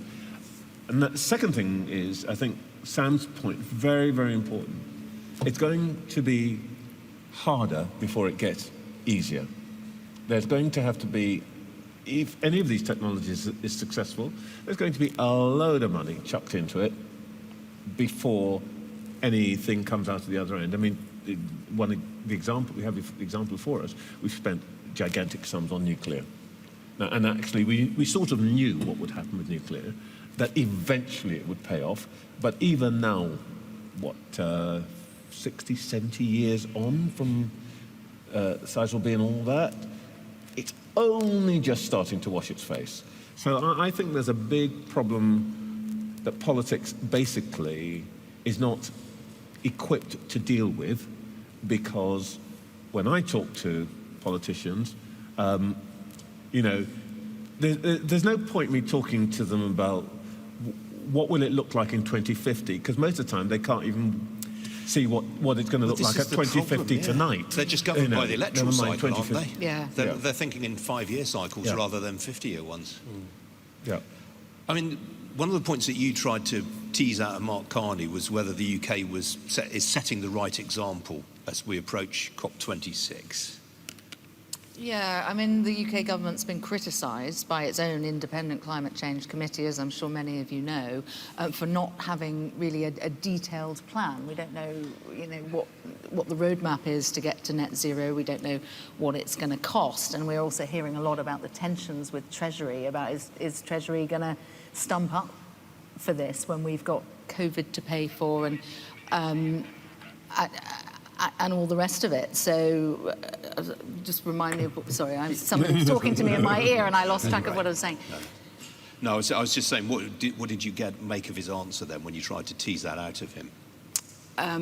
Tease it out of him about He was quite a politician, wasn't he? Oh, yeah. I mean, but he's a great politician. What I thought was interesting, though, is that I didn't get much out of him on that, because it was all very policy-based and, he could give me one of his rehearsed answers. But when I was asking him about basically the style point, which was, the way the Prime Minister frames the language around this. I mean, he references Kermit the Frog about it's not easy being green, and he's talking about bunny huggers. Is that helpful? And he sort of smirked, didn't he? It was more what he didn't say when I asked him, is that language that you would use? And he said no. And he's obviously probably one of the people in the world taking climate the most seriously. So I think you can deduce what you may. I think you got more of it out of him. I'm used to. Sam and I have both interviewed Mark Carney before, and we were both talking about this backstage. Sometimes, sometimes he's quite tough to get stuff out of. But I felt actually what you saw there was quite a good Mark Carney interview, where he did actually go a little bit further than he usually does.